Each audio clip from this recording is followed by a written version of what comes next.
WVLQ Port St. Joe, powered by Pepsi, ESPN Northwest Florida. Lights, camera, action. It's the Coach James Hale Show. Do you know who I am? Live and local inside the J. Michaels studio. People know me. ESPN Northwest Florida.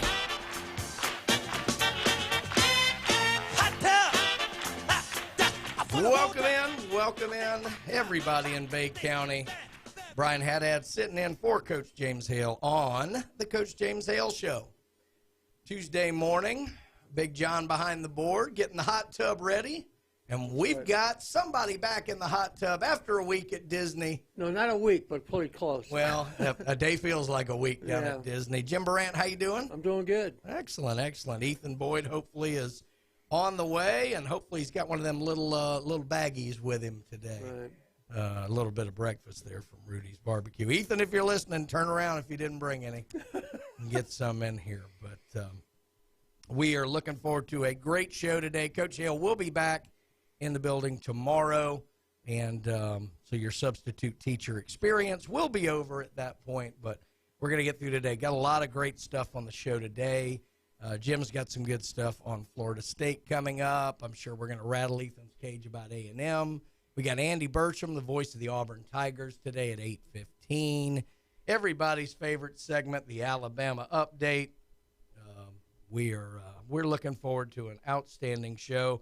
And I want to talk Super Bowl some. And then don't forget, we do have our contest, the Race to Daytona. ESPN Northwest Florida is offering our listeners a chance to win 2 passes to the Daytona 500 Sunday, February the 19th. Now, you listen to this show every morning at 7:45 for the code word of the day.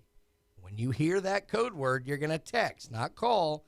Text the code word and your name to 850-215-6290, 215-6290. Then listen again this afternoon at 4:45. David and the Afternoon Underdogs, they're going to announce a name. If you hear your name, race to the phones and call the same number.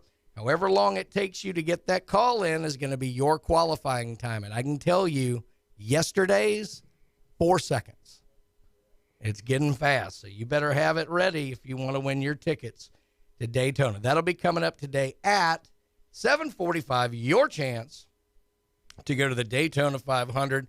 Even if you don't win the grand prize, everyone who gets their name called will win tickets to Swampy Jack's, Buffalo Rock 12-pack, and a sweet, sweet ESPN Northwest Florida swag bag. Well, let's get into some local results. There wasn't a ton of local games and stuff last night, but there was some interesting things as we set up going forward. This is that time of year where spring sports are getting started. The winter sports are starting to enter championship season, so a lot going on there.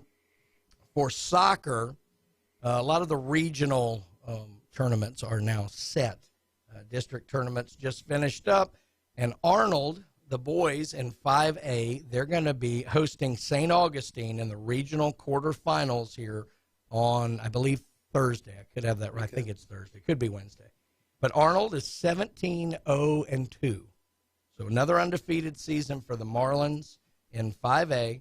They just came off their 7th straight district title. They're ranked number 1 in 5A, aren't they? I believe they are. Yeah, I believe they are. So, hoping Coach for Hammond. Oh yeah, hoping for another big run at a state championship here. If I remember right, they won it 2 years ago. Yeah, 2 years ago. Moved up a class last year and lost in the championship game. Right. I think 2-1 or yeah, great game, something like that.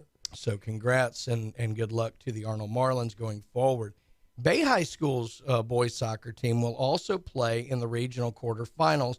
Now they came up a little bit short in their district tournament, but did qualify on into the tournament, and they will go over to Jacksonville to play Bishop Kenny. I believe that one is tomorrow. Bay finished their season at 10-7-2, but again, all you got to do is make the tournament to have a shot. Yep. Good luck to those guys. And then for the girls, Mosley's soccer team is going to play Childs for the 3rd time in 2 weeks. One of those weird quirks of the schedule. Now, they played first, and Mosley won. Then they played again in the district championship game, and Childs ended up winning that one, so took the district. So now you've got the rubber match in the quarterfinals, and Mosley hoping to take the victory there. So good luck to all of our soccer programs, male and female. Of course, we're going to have a lot of basketball games this week and stuff that we'll go over. But again, really exciting time for our local sports and all of our local athletes. So good luck to everybody.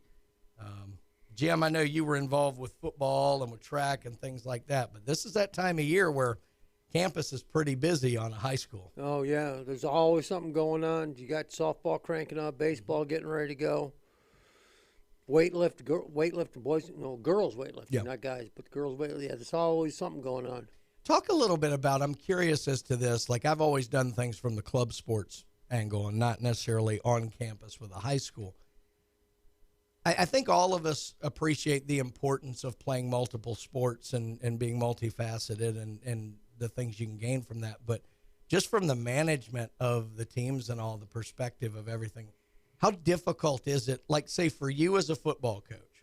You've got the football season, then you got spring football, and you've got, workouts and different things like that. How difficult is it to manage these athletes who want to play football, basketball, baseball, run track?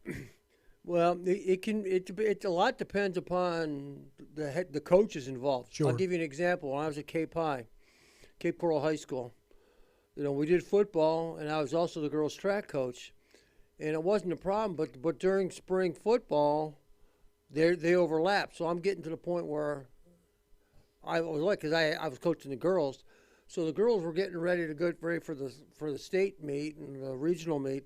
And yet I have to, as the head coach, I've got to be out there. It was more of a burden on me than it was the athletes.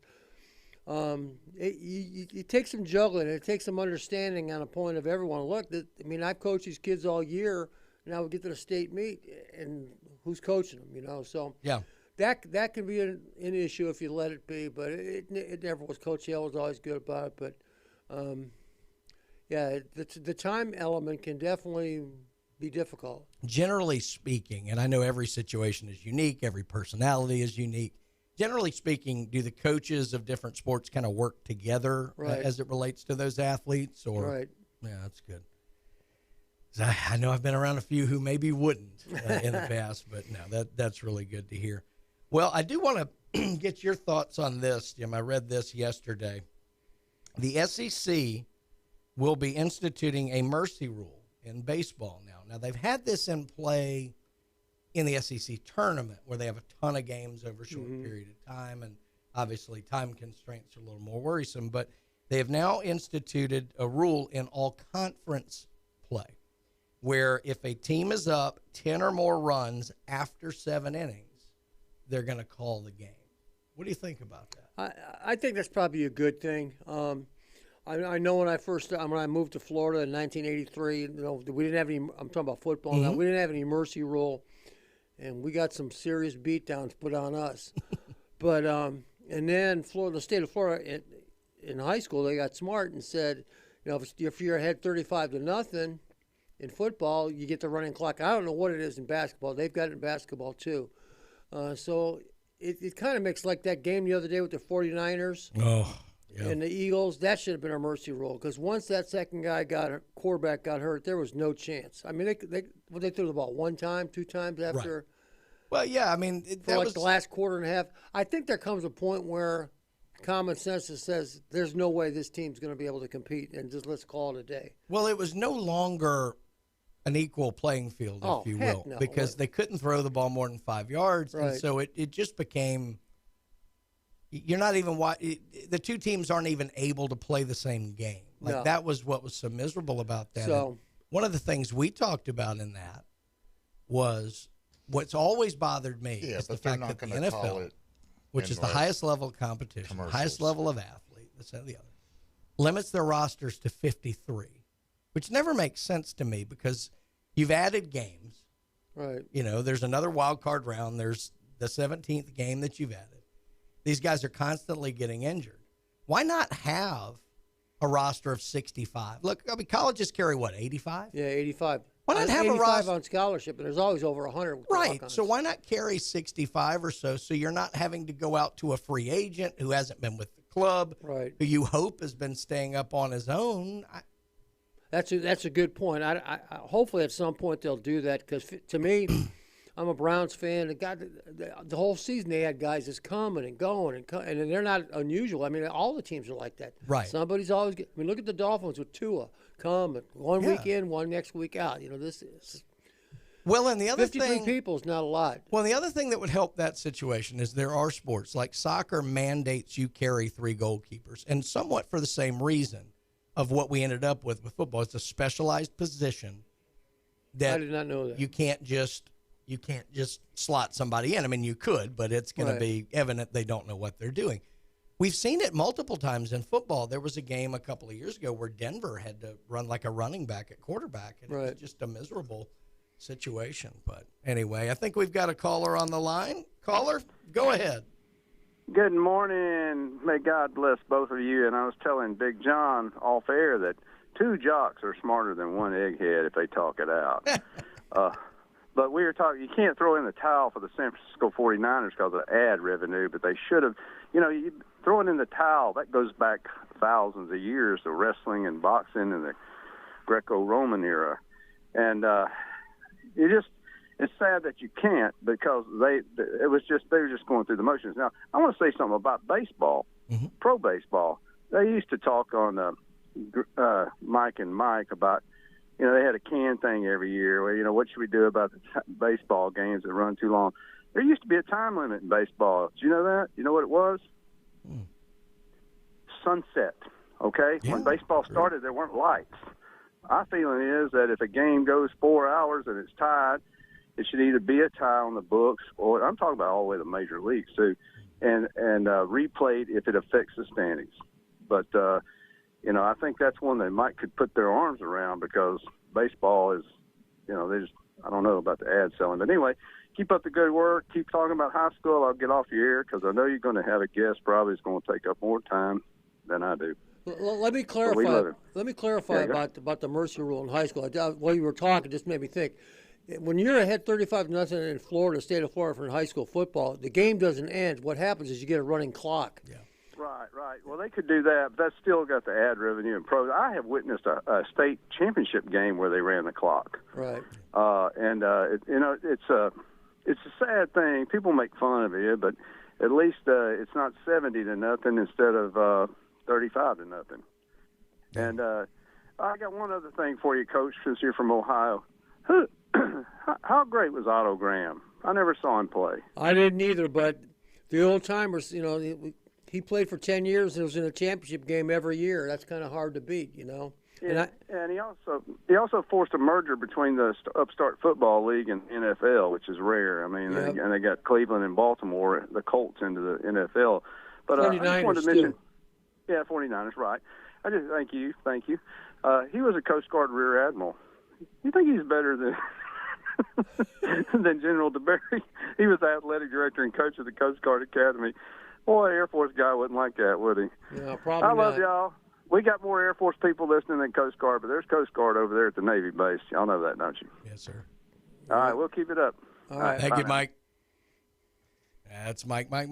Yep. Bringing it to us every morning. Good stuff there from Mike. And look, I think he's right, but one of the problems that's made baseball go on so much longer now is, all the games are televised too. You got all the TV And breaks. the other thing that's changed too is look at how many innings the pitchers pitch and how many complete games they have. Constant changes. When I was in high school and college, Gaylord Perry was the big guy for the Indians. He had like 20-something complete games. He pitched the whole game, win or lose, he pitched the whole game.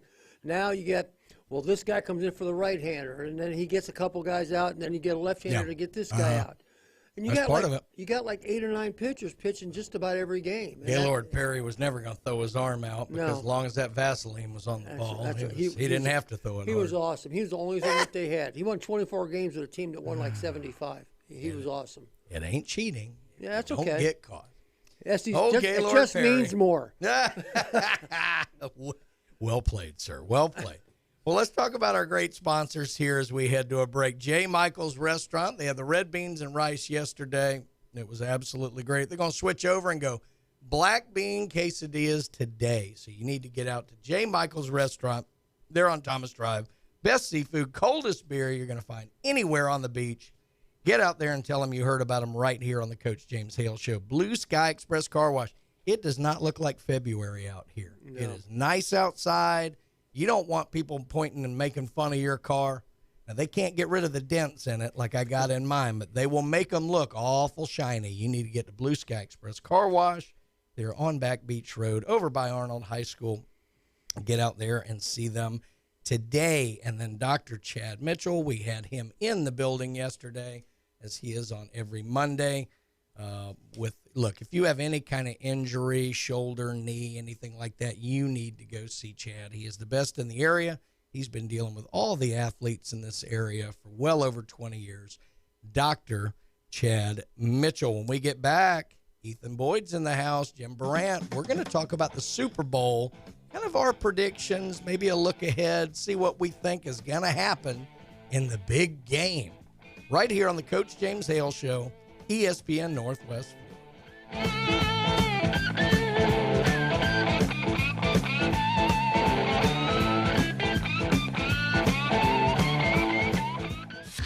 ESPN Northwest Florida presents the Race to Daytona. Bill Hess, you are on the clock. 4 seconds. 4 seconds. My goodness. Bill, you are on the line with the afternoon underdogs with a qualifying time of 4 seconds. And freaking tastic. I haven't been to the race yet, but I would love to go. Play the Race to Daytona on ESPN Northwest Florida. Thank you. Good Tuesday morning. My forecast is calling for mostly sunny skies today and Wednesday. The high each day in the low to mid 70s, the south wind about 10 to 15. Partly cloudy in the mid to upper 50s tonight. There is a chance of showers, maybe a thunderstorm late Wednesday night into Thursday, and the high Thursday in the low 70s. This weather forecast has been brought to you by Mid-South Lumber, the best little lumber yard in Panama City. For ESPN Northwest Florida, I'm meteorologist Tim Root. Los Rancheros has been doing it right for 20 years. Los Rancheros brings a top-shelf dining experience to you with the opening of their beautiful new building. Watch all college and pro games on Los Rancheros' 14 large-screen TVs with great drink specials daily from 2 to 5 and during all the games. Los Rancheros, the place for live sports and great food on 23rd Street between Jenks and Harrison. Here at Panama City Toyota, we love things that last. Of course, it starts with beautiful, reliable Toyota cars and trucks. It continues with every customer relationship, across generations and hundreds of thousands of miles. And now, we're proud to offer something you can count on year after year after year. A free lifetime warranty that covers your drivetrain and powertrain. If you shop with us, we'll be here for you. Because peace of mind should last throughout your entire journey. Now, it's the Coach James Hale Show. Go nuts. Live from the J. Michael Studio on 104.3 ESPN Northwest Florida.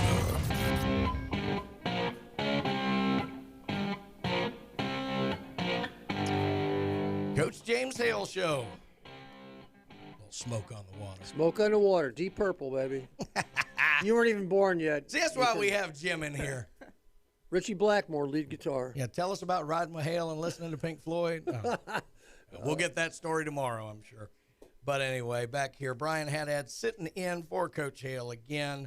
Jim Brandt's with us. And Ethan Boyd has made his way into the building despite his Cowboys football T-shirt. There's a reason we talk Cowboys every day. You know, even when they lose, this is the Cowboy update. Cowboys, baby. The Come Cowboy on. update. Dem boys. America's team, okay? America's team. You say so.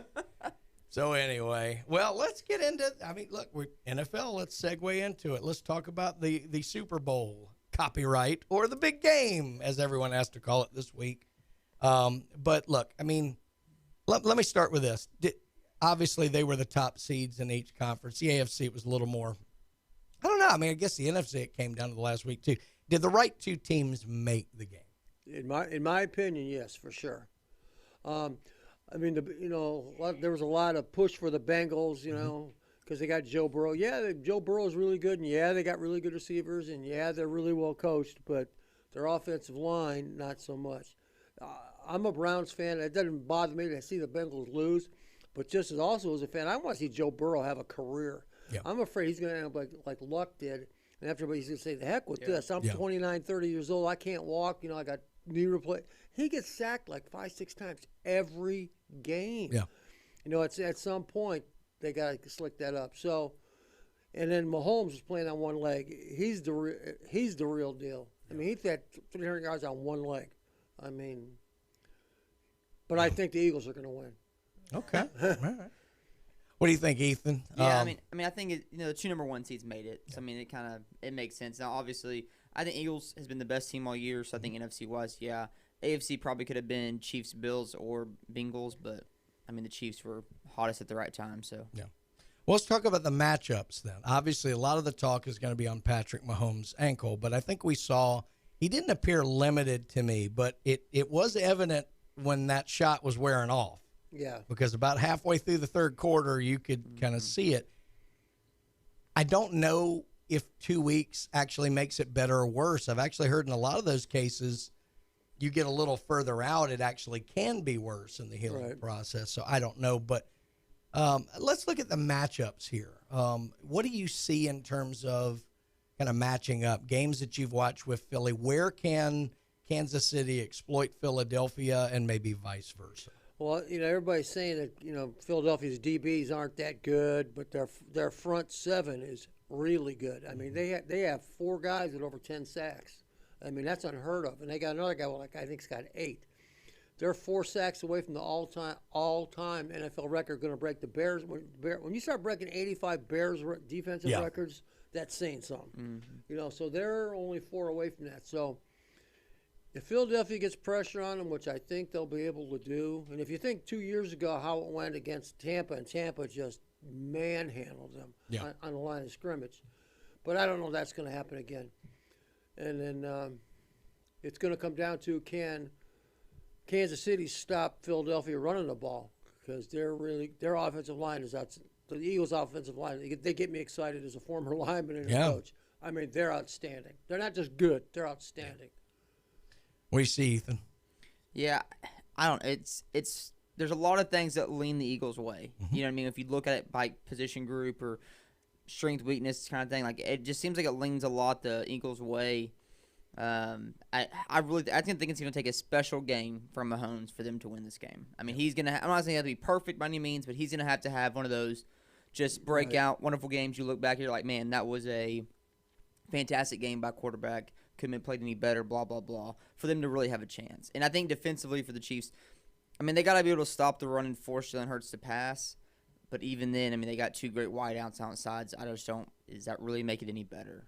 It strikes me that I'm kind of the same opinion. I don't see any holes in the Eagles lineup. And it strikes you'll hate this as an A&M fan per se, but I think the game Patrick Mahomes is going to have is going to have to be akin to the Vince Young national championship game, I think, where he almost willed that team to win. Now, look, Texas had great players too, but he kind of put that team on his back in the second half after USC had gone back. A lot of people forget Texas jumped on them early. Cam Newton against Alabama when they were down 25. No, we don't talk about that around here. Not a good comparison. Yeah, exactly. Scam Newton. Yeah, exactly right. Hey, that never would have happened if Mississippi State just hadn't been so darn cheap. If they'd just ponied up that money. I'm telling you. I was wondering about that. It would have been the bargain of the century. But anyway. All right. So that could be legal now. So if we're picking a winner, the line, I think the last I saw was Eagles -1.5. So it's essentially a pick 'em game. Yeah. So, Jim, who do you have winning? I think the Eagles are going to win. I think it's going to be close. I think it'll be a good game. But like we were talking about, the Eagles got a lot of weapons. And I heard some NFL talking guru, when you get to this point in the season, you got to have playmakers. Does your team have playmakers? Well, you look on offense, they certainly got playmakers. They got those 2 receivers. On defense, they definitely got playmakers. Mm-hmm. And can you get turnovers? That's the thing. Sacks and turnovers are what determine it. And I think they're a little bit better in those 2 departments. But I think Mahomes is going to give it his all. I really do. All right, so what's a score? I'd say like 28-24, something like that. Something close. I want to say the over-under is sitting at 50.5, so that would be the over for Jim. Yeah, I think there'll be some points scored. Okay. Not Ethan? that that's extreme, but I think. Yeah. No, I think it's right. Ethan, who you got winning, and what's the score? No, I would take. I think the Eagles win by like 6. Really? I almost say that they win by a touchdown. Okay. But I have the under. I think it's going to be like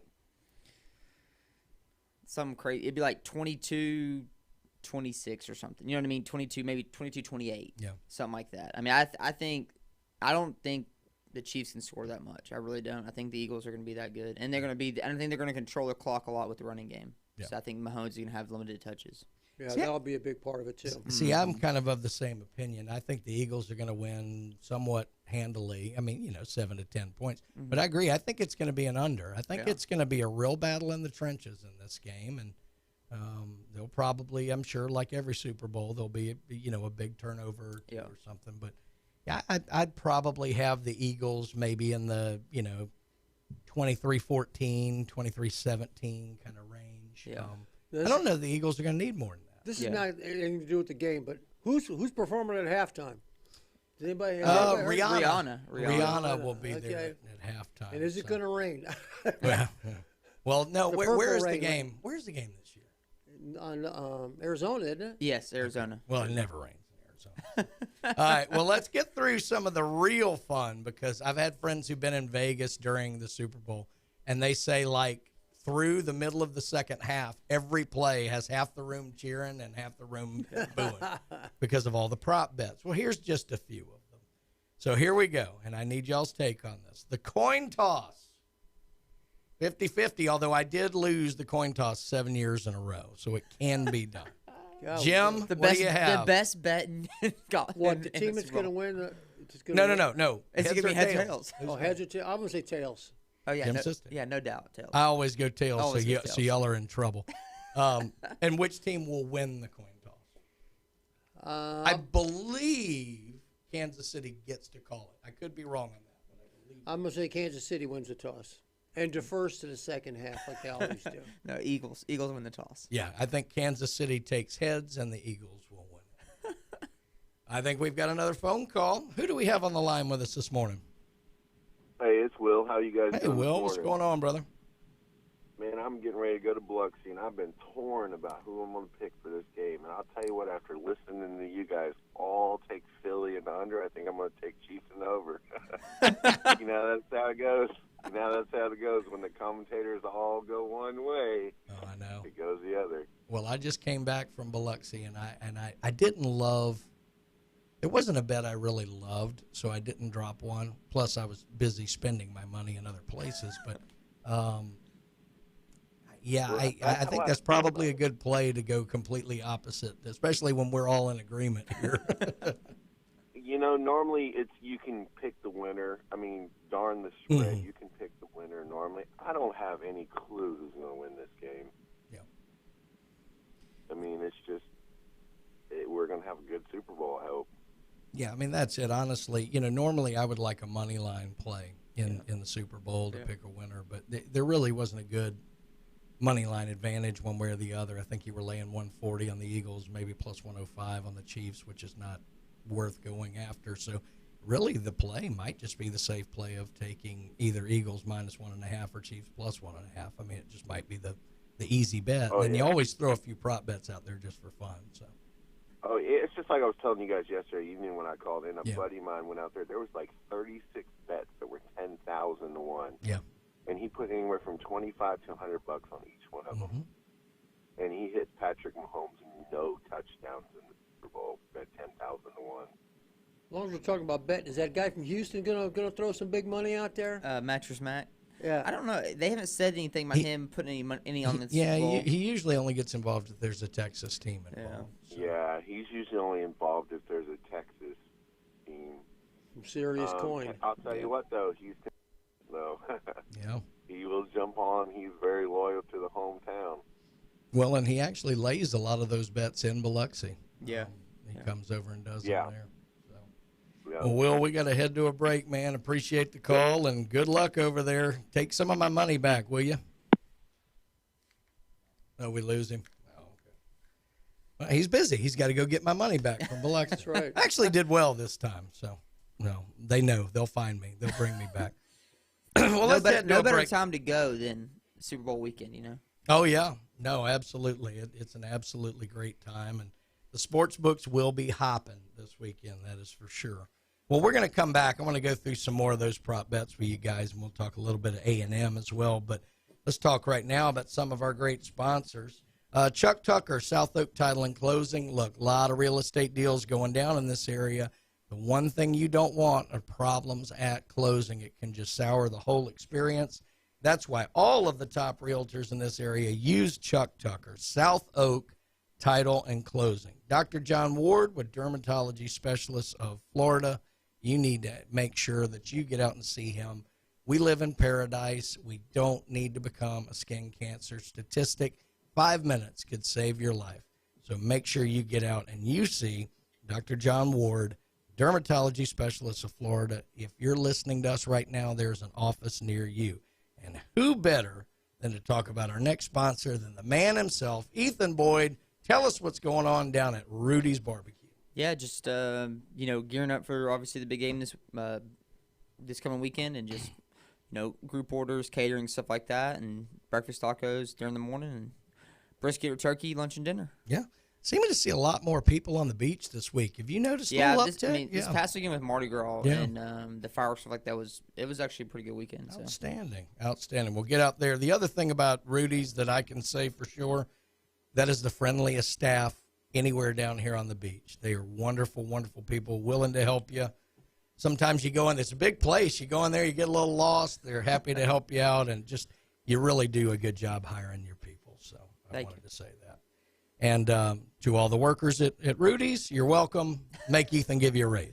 Okay, well, let's get to a break here on the Coach James Hale Show. When we get back, more prop bets, little A&M talk, a good old time to be had by all.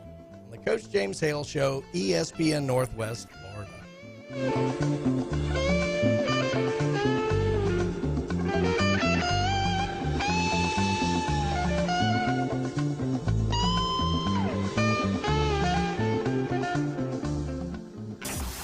ESPN Northwest Florida, your home for Mike Greenberg. I've always said that my Mount Rushmore of basketball has three people on it who are definite. Jordan because he's the best player, Kareem because he's the most accomplished player, and Russell because he's the best winner.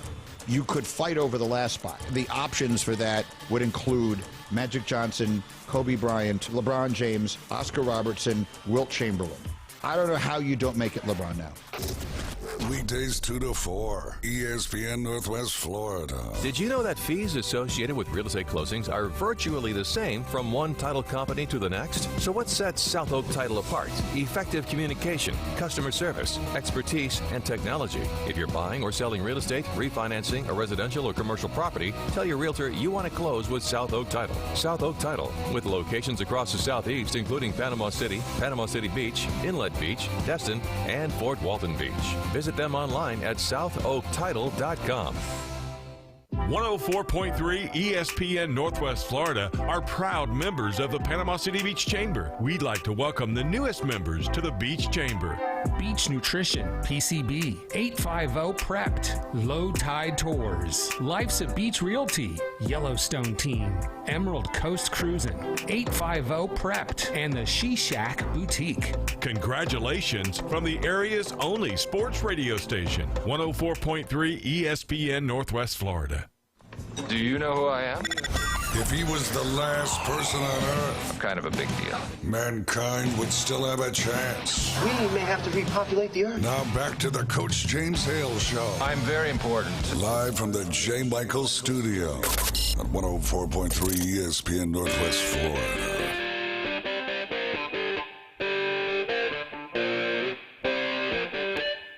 Money for nothing. It's a good team. Wow. Back here on the Coach James Hale Show, Tuesday morning, Brian Haddad sitting in, Jim Brandt, Ethan Boyd, Big John, and we are giving you all the ammo you need to bet against us in Vegas and take home some money. Let's get back into some of these prop bets for the Super Bowl because this is fun. But before we do, I want to let you guys know that you can listen to the Super Bowl right here. ESPN Northwest Florida presents Super Bowl 57. Chiefs versus the Eagles on Sunday, February the 12th. Our coverage will start at 1 p.m. Kickoff is at 5:30 p.m. Think this is a big event? Yeah, a little ESPN bit. Northwest Florida. Coverage at 1 p.m. Kickoff at 5:30 p.m. Our coverage of the Super Bowl sponsored by Dave & Buster's, Panama City Toyota, and Instant Replay Sports Cards. So make sure you listen right here. All right, more prop bets. This is great stuff. National anthem length. The over-under is set at 2 minutes and 5 seconds. And the singer is Chris Stapleton, who I don't know much about, but I've heard he's a little slow. Over, baby. Yeah, I'm going to say over. I would have said over regardless of who. They always like to drama it out and jazz it up. I'm going to say over. So I'm going to say under, and I'm going to get in trouble again for why I say under, because this should have killed me yesterday. But if you'll allow me to be a touch misogynistic here, the ladies tend to diva it up when it comes to this thing. Agreed. And, all right, Jim's going down with me. Excellent. So I think Stapleton will be under. I just don't see it out of the guys. I don't know, the nerves or something. They don't have to hit the. Right. So anyway, so I'm going to take. How'd that go? There you go. Well, I just had a seizure. I'm going to take the under for that reason, and it's why I will also be alone on Valentine's Day. So, will any scoring drive take less time than it takes to sing the national anthem? This is actually a bet you can lay. No. I'm going to say no. I'm going to say yes for this reason. I think there will be a turnover somewhere deep in territory, and there'll be a quick score. But that's the only reason why, even though I took the under. All right. Which commercial will play first, guys? Doritos or M&M's? Doritos, or what was the other one? Or M&M's.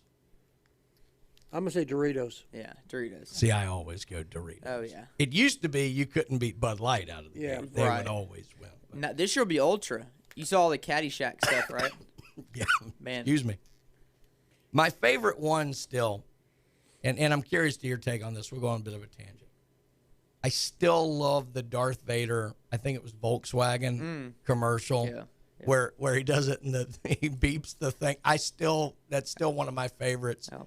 I mean, obviously there's some classic ones, the frogs and the Clydesdales, obviously are great. But do y'all have one that stands out to you? I know I'm putting you on the spot here. It's like the Clydesdale ones are always good every year. I look forward to them. I don't know if they're going to do one this year, but they were always good. Yeah, I mean nothing specific, but I just like all the humor. You know, the humor ones are just so funny to me. Yeah. This year, I'm interested to see the full length of the Caddyshack one with Tony Romo. Yeah. I can't wait to see it. And who's announcing the game? What network? Fox. I think Fox has it, right? Yeah.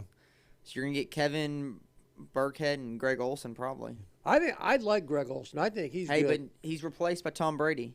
That's who Tom will take his spot. That's the number one guy. Saw that. So. I saw it's on Fox. Okay. Tom will be interesting. Yeah. Excuse me. This next bet, I had to actually find out what this was. I'd never heard it referred to this way. Which player will record an octopus? Which an octopus is score a touchdown and then score the ensuing 2-point conversion. Makes sense, 8, but I didn't know it. None. I'd never heard that one before. If I had to guess, I would say it'd be one of the quarterbacks, Mahomes or Jalen Hurts, because they run for a 2-point conversion. I'm going to say Jalen Hurts. See, that was where I went. I think if anyone does it, I agree. I think it'll be Jalen Hurts. Right. Because I could see him on a sneak, and then certainly if something breaks down on a 2-point conversion, I can see him going in. The jersey of the first TD scorer, over or under 12.5, the jersey number. So whoever scores the first TD, will their jersey number be over or under 12.5? Well, mathematically, I think there's more chances of being over 12. Because I'm going to say over. I'm going to say Travis Kelce scores first. He seems to always get one in there early. Heath? Tough one. Yeah, I know. I'd say under. Because what is Devontae Smith? 6. That's what I thought. He's yeah. number 6. Yeah, and I'm then gonna you say got under. Schuster is 9. So yeah. Mathematically, I think it's right. And Mahomes being 15 would lend you to believe that. I think Jalen Hurts going to score the first touchdown, so I'm gonna go with the under as well. But this is a huge bet. This is one of those plus 15,000s. Any chance of this happening? Both Jason and Travis Kelce score one touchdown. Yeah, I'm going to say no. I'm gonna say no, yeah. You play center, it's kind of hard to score a touchdown. If that happens, we know hashtag NFL rigged. We know it. Somebody will make some They're big both from Cleveland Heights, Ohio. I just want to put that out there. Of course you do. Cleveland, Ohio guys. And neither one of them played at Ohio State. All right. They I went want to Cincinnati. list these out, and then I want y'all's They pick. both play Cincinnati? Yep. I want to list these out, and then I want y'all's pick. For the Gatorade shower, I love this. That's my favorite one. the favorite is lime/green/yellow. That's at plus 125. Orange is at plus 250. Purple, plus 650. Red, plus 700. Clear or water being used, plus 700. Blue, big money payoff, plus 900. What color's the Gatorade shower, Jim? What was the lowest one? What was on the low end? The favorite would be like lime, green, yellow. I'll go with that one. Oh, no, man. Blue, baby. Blue. Ooh, see, Ethan's a big spender. He wants that big return. Yeah. I'm with you. I think it's going to be, because I think the Eagles are going to win. I think it's going to be lime, green, yellow, something like that. I like the clear water. That's a good one. Super Bowl MVP speech. First mention. Let me go through these. Teammates. That's minus 135. Definite favorite there. God, plus 150. City, plus 900. Family or family members, plus 1,200. Coach, plus 1,500. The owner, plus 3,000. Does not mention any of the above, plus 1,600. Who gets the first mention? I say God. God usually gets the first mention. Usually. Mm-hmm. That's who I'll go with. I mean, if I was going to make this bet in real life, I'd have to go. I want to look back at Jalen Hurts' past speeches. I would think God. I agree. I think it's going to be God because I think Jalen Hurts is going to be the MVP. He usually leads. does. Now, he'll have Philly right after him. He will have Philly right after. Very good with that, too. Right. All right. And I mean, I've already given mine away, and we may have, but who do we think is going to be the MVP? I think Hurts. I think Eagles win. Hurts gets it. The obvious one is Jalen Hurts. See, receivers kind of depend on quarterback. I think Devontae Smith could have a good, but that depends on Hurts getting the ball. So Right. I would say Hurts. Yeah, I think it's going to be Hurts as well. I think he'll throw for one, run for one, no turnovers. Yeah. He'll just be the key. Absolutely right. All right. Well, we may head to a break just a touch early here. When we come back, we're going to get into some FSU, and I want to get to some A&M news as well. I know they got a big basketball game coming up tonight, but we're going to go on and head to a break. Let's talk about some more of our wonderful, wonderful sponsors. How about Paparazzi Gourmet Deli? 3 restaurants in one. Big John, retired New York police officer, runs the ship down there, and it is fantastic. The best pizza you're going to find anywhere down here. The deli has just wonderful recipes, some of them 100-year-old family recipes from up in New York. And, of course, you know about the bakery. Coach Hale talks about it every day. Some of the best desserts you're going to find anywhere. That's Paparazzi Gourmet Deli. Buffalo Rock, can't thank them enough for all that they've done through the years for Bay County and all the athletes in this county, through the school system, through the clubs, everything like that. But don't forget, with the big game coming up this weekend, they've got some wonderful, wonderful products you need to have at your Super Bowl party. And according to Glenn Manley, they make wonderful, wonderful mixers. So Buffalo Rock, don't forget them this weekend at your Super Bowl party. Turf Pro Pest Control. You want your yard looking like Bay Point Golf Course. You want it looking as beautiful as anything you will see down here. Don't have one of them ugly shell Florida front yards.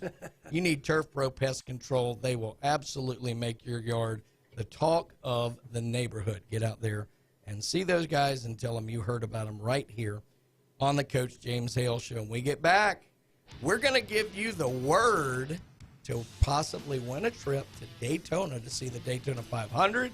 We're going to talk FSU. We're going to talk A&M. We're going to have us a good old time on the Coach James Hale Show, ESPN Northwest Florida. What do you see? The culture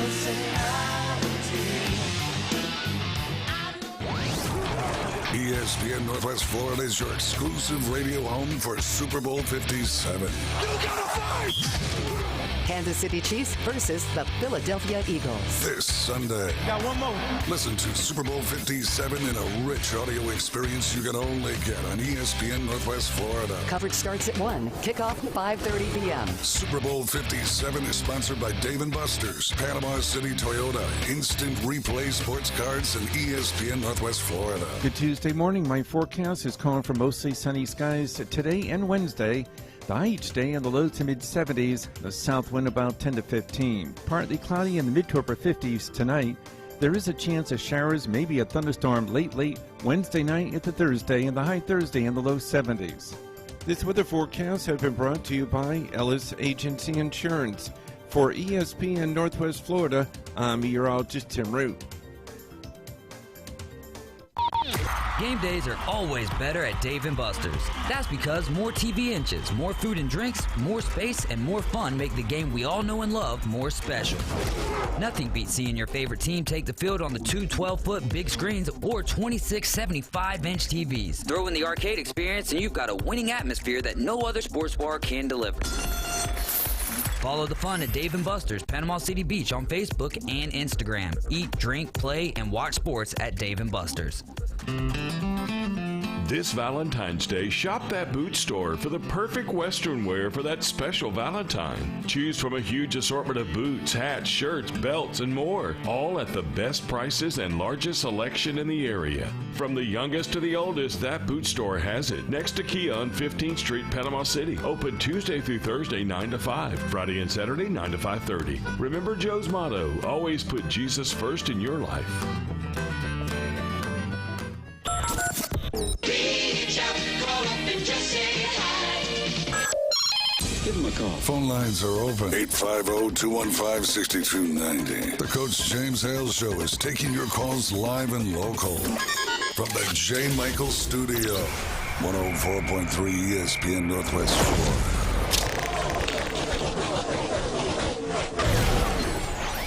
And you hear the cars zipping on by. It is that time of the morning. Hear your chance to win 2 passes to the Daytona 500 Sunday, February the 19th. When you hear the word that I'm about to give you, you need to text it in. Don't call, text it to 850-215-6290. That's 850-215-6290. And then after you've texted the word in, make sure you're listening this afternoon to David with the Afternoon Underdogs at 4:45. If they announce your name, you need to race to the phone and call the same number, and however long it takes you to call in, that will be your qualifying time. The fastest qualifying time will win the race to Daytona, 2 incredible grandstand tickets to the Great American Race. You will absolutely love it, and I can tell you, right now, the leader in the clubhouse is 4 seconds.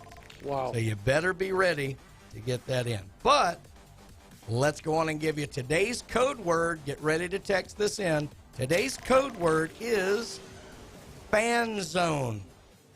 F-A-N-Z-O-N-E. Fan Zone. Text that number or text that code word to 215-6290 for your chance to go to the Daytona 500.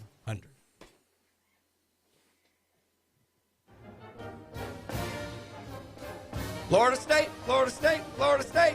Woo! FSU Update brought to you every single morning on the Coach James Hale Show by Newbies. All the wonderful Newbies properties. The mothership featuring the best bands in the Southeast. Newbies 2 on the Curve. Great place to go watch sporting events, have a good time, shoot pool, dance around, step over Glen Manley, and then get out to the Booze and Brew. That is a wonderful, wonderful place to have gatherings, maybe reunions, things like that. Newbies, everything associated with Newbies is top class. You will have a wonderful, wonderful time, and thank them for their sponsorship of the FSU Update. Coach, what do you got for us on FSU this morning? All right, well, we're kind of out of football season, so we have to focus a little bit more on basketball. And it's like the old expression, it was the best of times, it was the worst of times. It kind of depends what Florida State team you're talking about. Yeah. Let's start with the men first. You know, traditionally, Florida State's very competitive in basketball, has done very well. Had a local player, Trent Forrest from Shipley High School a couple years ago, they were always really competitive. Well, not so much this year. The men are 8-16, which is hard to believe because Leonard Hamilton does a great job with them. They did beat Louisville, Randy's Louisville, 81-78 their last game out. But they're really struggling. They're having their issues. The women, on the other hand, are doing very well. They're ranked number 23 in the nation. They're 20-5. They beat Wake Forest pretty handily their last game, 72-44. And they were involved in I want to talk a little bit about this. Yeah. Florida State was involved in this, not this Sunday, but the Sunday before, previous. They played at Duke, and they beat Duke 70-57. And then the woman's coach at Duke, whose name is Carol Lawson, and if that name doesn't do it for you, she was played at Tennessee, was an Olympian, very accomplished player and coach. Commentator for a while too, right? Yeah, Wasn't and she, commentator. I think So ESPN. she knows what she's talking about. Mm-hmm. And they were upset because for Florida State and the Duke basketball game, they used a men's basketball the first half of the game. You say, well, what difference does it make? Well, the women's basketball is like a centimeter or so smaller in circumference, and I guess that really upset them. To me, I didn't get it. It's like both teams use the same ball. Wait a minute, you shoot, but when we rebound, we're going to get our ball in. Just start with, hold on, let me get my ball in here. It's like, what difference does it make? That little bit of circumference doesn't really, this is just my opinion, it really change anything. But they were upset, so I don't know how they figured that had anything to do with the outcome of that game, but it was just kind of interesting. They played a half with the man's basketball. I will say, I don't think they were upset, like per se, that it created a competitive imbalance. I think what they were upset about was that it was allowed to happen. Yeah, it was allowed to happen. And, all right, so I was with them I don't understand how that happens, and it does affect the play, and so it can affect the quality of the play. But it's both of them. Correct. It doesn't make Florida State any better off than Duke, but it makes both of them look bad because neither played terribly well with it, honestly. Where I lost them a little bit, and I get it. I mean, this is the nature of our social media. Make sure you get clicks on this, and you always kind of oversell. Yeah. When you do these things. Most things are oversold. This would never happen in a men's game. It's like, look, I don't think this was done on purpose. No, and I don't mistakes do happen. So I agree it shouldn't have been allowed to happen. Right. And I agree with you that it is not a good look for your ladies that you're coaching. But, I mean, just leave it at that. That's how you address it. I think going the extra step, now it puts everybody on the back foot of, how is this a man's problem? Right. It was a mistake that happened. We still don't know who did that. I don't know if that's on Florida State, if that's on the officials. I don't know. The thing that got me is, to me, the referees are the ones that should have caught the ball or caught the issue. Because, when you shoot a foul shot, they're holding the ball in their hand before they hand it to you when you shoot a foul shot, Well, that's my other question. And you may be going here, how do the players not know? Well, in pregame, the captains, quote unquote, are supposed to go and they both captains. They in both always schools, show them the ball, and they touch it and feel it, and they give it back to the ref. So, I'm telling you right now, I didn't. I mean, a lot of hands touch the ball for an entire half for no one to say anything until halftime. And maybe they did, and we just don't know about it. Yeah. But look, I didn't play at a high level, but I played enough basketball. I would know if a ball was fully inflated, fully. I mean, you knew. Yeah. And people say a centimeter is not a big deal. It is a big deal when you're touching that ball every day. Well, the thing, I don't know what it's like in college, but I know at high school, there are different brands, too. Mm-hmm. There are different labels and different markings, on the ball. And I'm like, I didn't even think of that, but the refs always show them the ball before the game. They do. It's like, I mean, how did they not catch it? I mean, again, it obviously should never happen, but there was a lot of instances where it could have been fixed. Way more than an entire half. That's where I'm with I mean, 2 quarters, too. They actually took an intermission. They did 4 quarters. So they took a break between first and second quarter, and still no one said anything. I agree. I think it makes both teams look bad. Yeah. Because it's not the ball they're used to using. I don't think it created competitive imbalance, and I don't agree that this would never happen in a men's game. Right. Just come on. I mean, it's a mistake. Address it so that it needs to never happen again. But it was certainly an interesting dynamic because, like we said, I mean, there's so many. I still can't get over the fact that It went an entire half. Yeah, it went an I entire just, I half. don't, 20 minutes of basketball with the wrong ball. Yeah. That's got to be a first. And I got one other Florida State-related thing, too. Yeah. You know, Bethune-Cookman had some issues with Ed Reed as their coach, so they got rid of him. And their new head coach, his name is Raymond Woody Jr., who was a Florida State assistant at one time. And also, the guy that was at Florida State is now going to go out with Dion. I can never remember his name. I took Jimbo's place. Came from Oregon. Oh, Willie Taggart. Taggart. Yeah, Yeah, Willie. Yeah, Willie Taggart's going to make his way out to Colorado with Dion. Coach Prime to coach out there, too. So, Florida State coach is in the move. Yep. Well, speaking of Florida State, I think we got a big old Florida State fan on the radio here. Rob, is that you? Yeah, that's me. Good morning, Brian. How are you this Oh, morning? I'm doing great, brother. My thing is on the basketball deal. You know, how does the referee? I mean, if you play golf and you pick up that ball and something's wrong with it, you notice it right away. Yeah. Right. If you pick up a baseball, Yep, I mean, if you're playing high school, if you're playing baseball, if that baseball is, which we used to have, and they would have a flat spot in them, you notice it right away. How do you not know that basketball, there's just something off about it? You know, I mean, that seems odd to me, because those referees, they're calling the girls' games. They're not calling the guys. So it's not like 4 or 5 nights, even if they were 5 nights a week that they're playing with one ball, and then 3 nights a week they're playing with another one. You know, to me, I don't understand how they didn't realize that there was something wrong with that ball and somebody didn't check it beforehand. You know, the irony to me, Rob, is the people who probably made the mistake, which would be an equipment manager, are probably the least likely to notice the difference in the ball. Right. The officials should have noticed it. The players should have noticed it. I just don't. I don't get it. I mean, and there again, I'm not that big of a basketball fan, but do they play? You know, who brings the basketball? You know, surely do they not break out a brand new one every game and put it out there on the court? I mean, I don't know if it's brand new, but it's definitely provided by the refs. Yeah, I mean, you would think the conference gives them all game balls or something like that. Right. When he got out of his car and he opened the trunk, and he not. I mean, you know what I'm saying? I mean, I know when I played in high school, we at least the day before the game, we picked the ball. We had the ball that the kicker liked. We had a ball that the quarterback, and those were the game balls we used. And we had 30 other that we warmed up with, you know. But we always pretty much had a brand new football to start with. Baseball, you had about 5 brand new ones, because we didn't. If you hit them foul, somebody chased them down. Mm-hmm. So we didn't do all that. But I just don't understand that somebody slipped, you know, somehow that a ball that everybody has played with all of their life, all of a sudden you get a different one, and somebody didn't say, hey, there's something wrong here. Yeah. You know? No, I agree.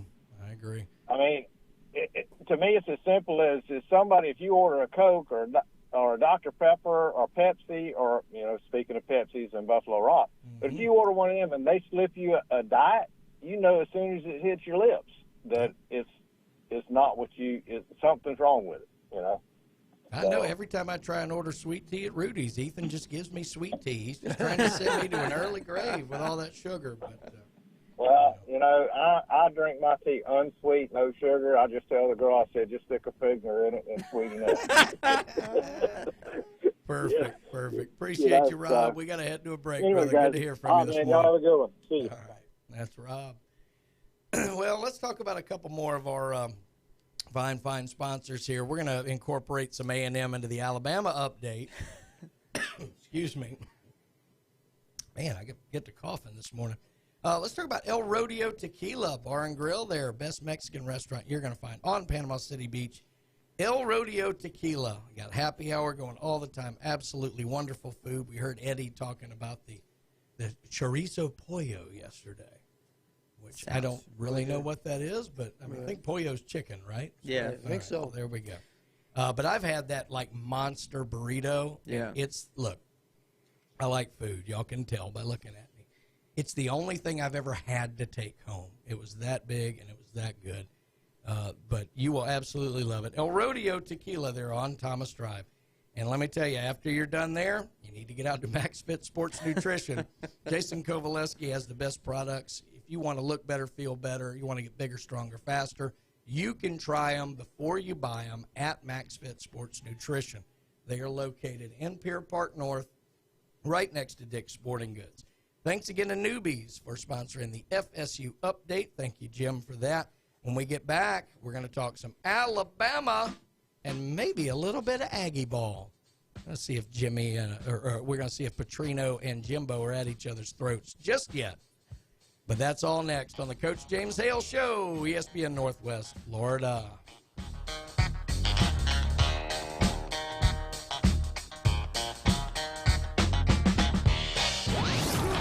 ESPN Northwest Florida is your exclusive radio home for Super Bowl 57. You gotta fight!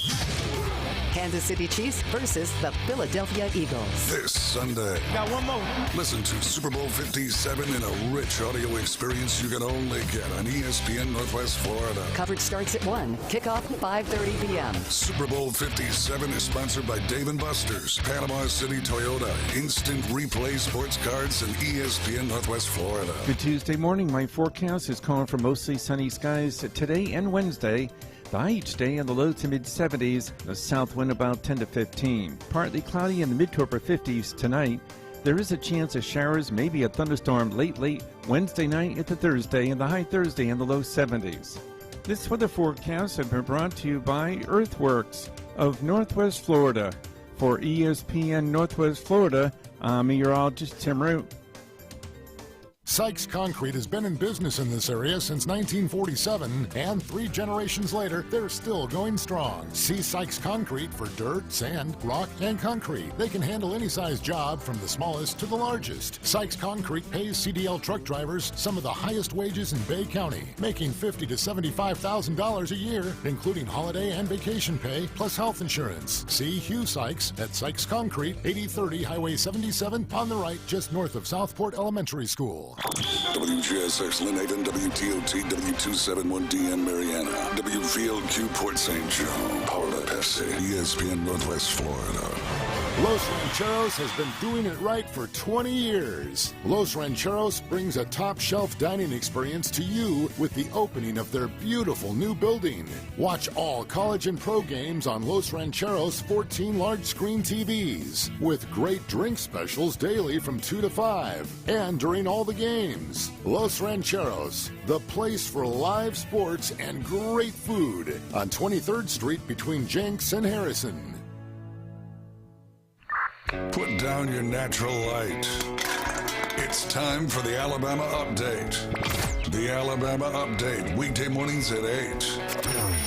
On the Coach James Hale Show on 104.3 ESPN Northwest Florida. Roll!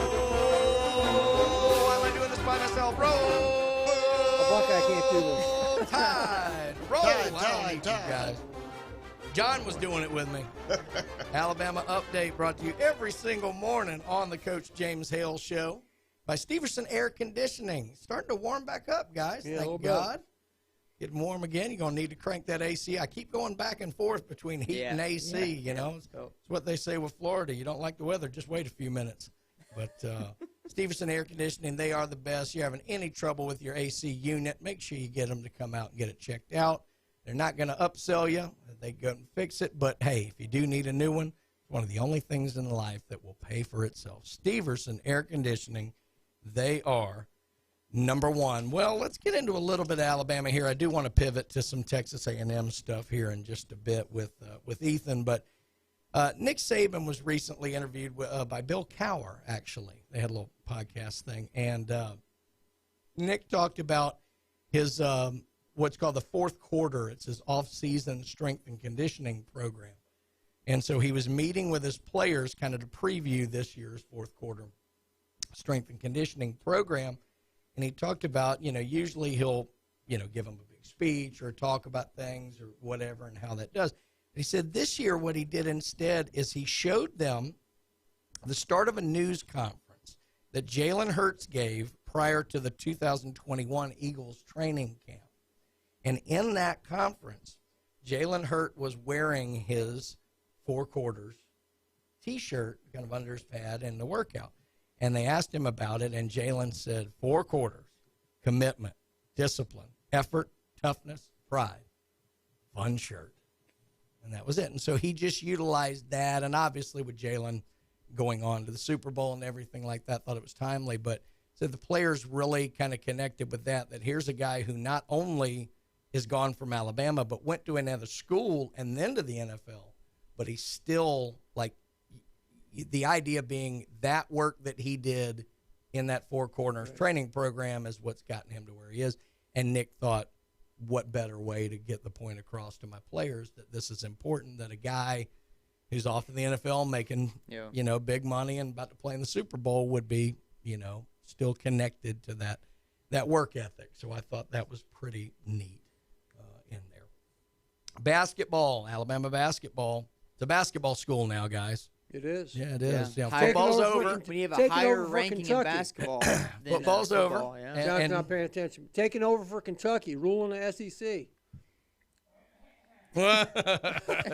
No, John, they're not number one. John's having a heart attack in there. But anyway, Alabama basketball, fresh off Nate Oates getting an extension. They will host Florida on Wednesday. They're at Coleman Coliseum. Alabama is 20-3 on the season, 10-0 in conference play. They've won 11 of their last 12, with the only loss being that inexplicable drubbing at the hands of Oklahoma. And they're coming off a win at LSU over the weekend, 79-69. Now, while you never want to look past an SEC opponent, and Florida's a good team. They're not one of the upper echelon, but they're a good team. Just came off beating number 2 Tennessee last week. Mm-hmm. The big game that Alabama's looking forward to is the Saturday, and that's at Auburn. And that's going to be a big one, the Iron Bowl of basketball. And we're going to talk with Andy Burcham more in the next segment about that game. That's being played at Auburn? It'll be at Auburn.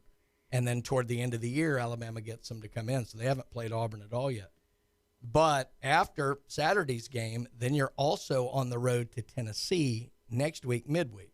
So 2 big road contests for Alabama coming up after their game with Florida on Wednesday. Now, in the break, we were talking a little bit about coordinator hires. And, of course, we've been through the basics of them. But I want to talk with you guys about them. Your thoughts, I'll certainly give mine again if need be. But Alabama has now officially named Tommy Rees the offensive coordinator, coming from Notre Dame, where he's been the last several years.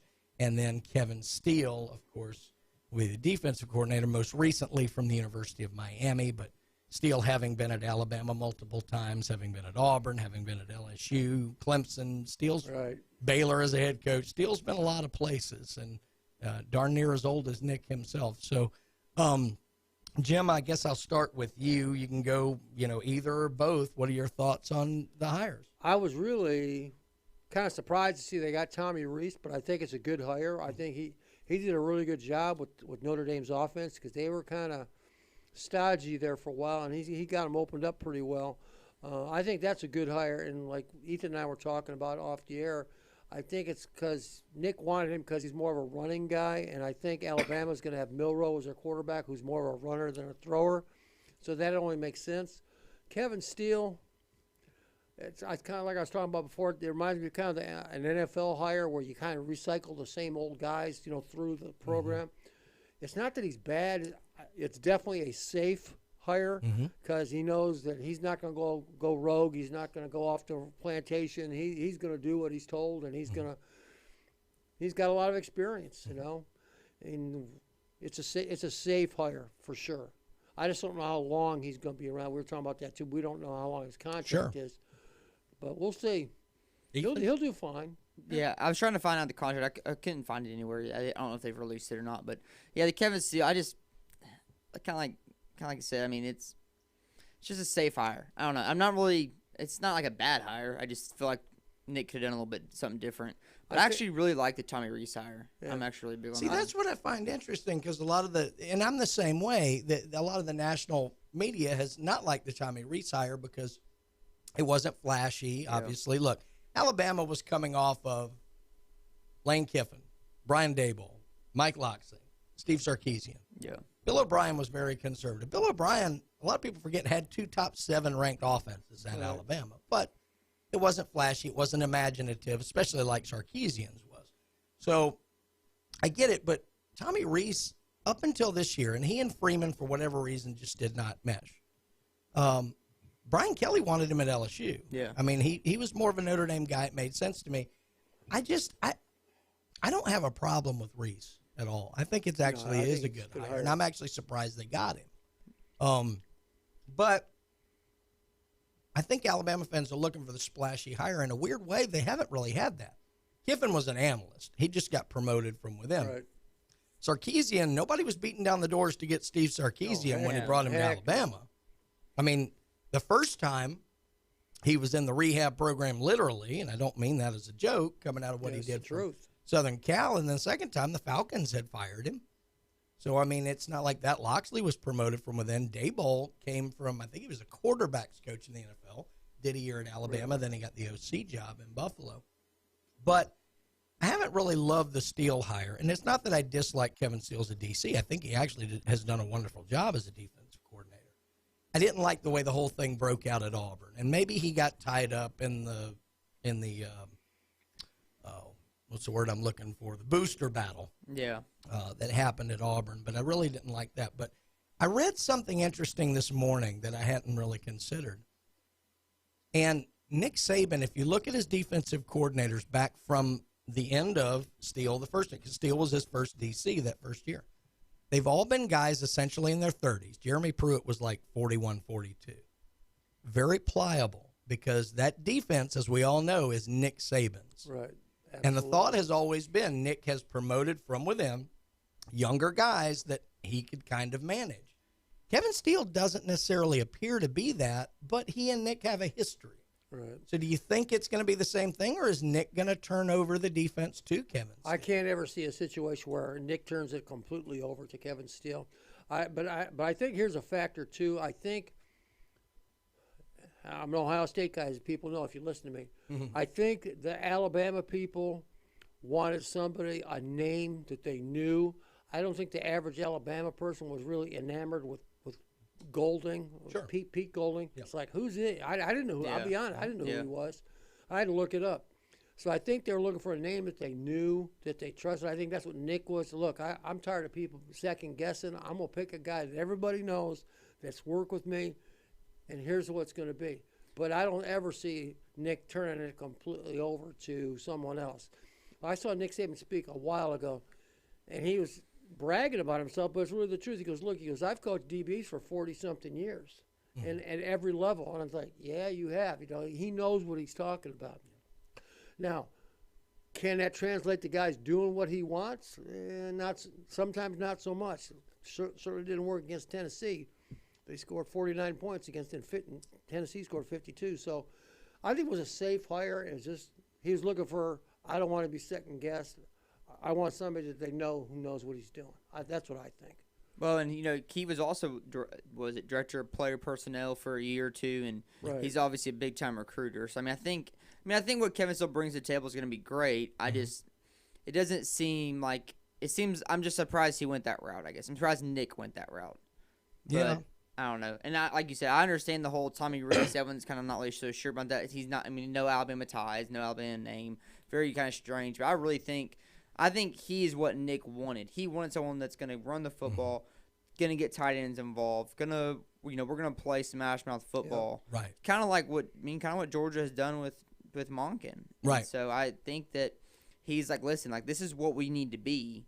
If Georgia can win playing this kind of game, they didn't open the playbook. They didn't go RPO every play, blah blah blah. Like they ran a legit pro style offense, and they're beating everyone right now. What's interesting is Kevin Steele is the first defensive coordinator that Nick has gone out and hired. Kirby was an in-house promotion. Tosh Lapoy was an in-house promotion. Pete Golding was an in-house promotion.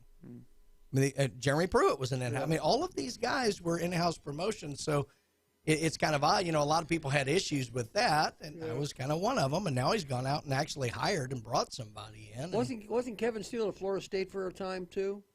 I don't know that. I'd have to look. I That think could he be was. true. I mean, he's been a lot of places. He's been a lot of places. But he's a good coach. He was a Florida Hey, State for all I know is, as an Alabama fan and as a Mississippi State graduate, I'm just glad it wasn't Todd Grantham. Yeah. Yeah. Nothing against Todd personally, but like I tell all my Florida fans, 3rd and Grantham did not originate in Gainesville. Right. We knew all about that in Starkville long before you guys did. So He was a linebacker coach 03 to 06 Okay. at Florida State. Well, That's there what you I go. thought. Okay. Well, I know we keep kicking the A&M one, but we're gonna keep teasing the A&M report for another a couple of segments. But there you go. But we want to thank Jason Steverson and Steverson Air Conditioning for their sponsorship of the Alabama Update. When we get back on the Coach James Hale Show, we're going to talk with the voice of the Auburn Tigers. They got a big basketball game tonight we're going to talk about with him. And Ethan's got some interest in that game as well. Andy Burcham going to join us on the Coach James Hale Show, and that's coming up next. ESPN Northwest Florida.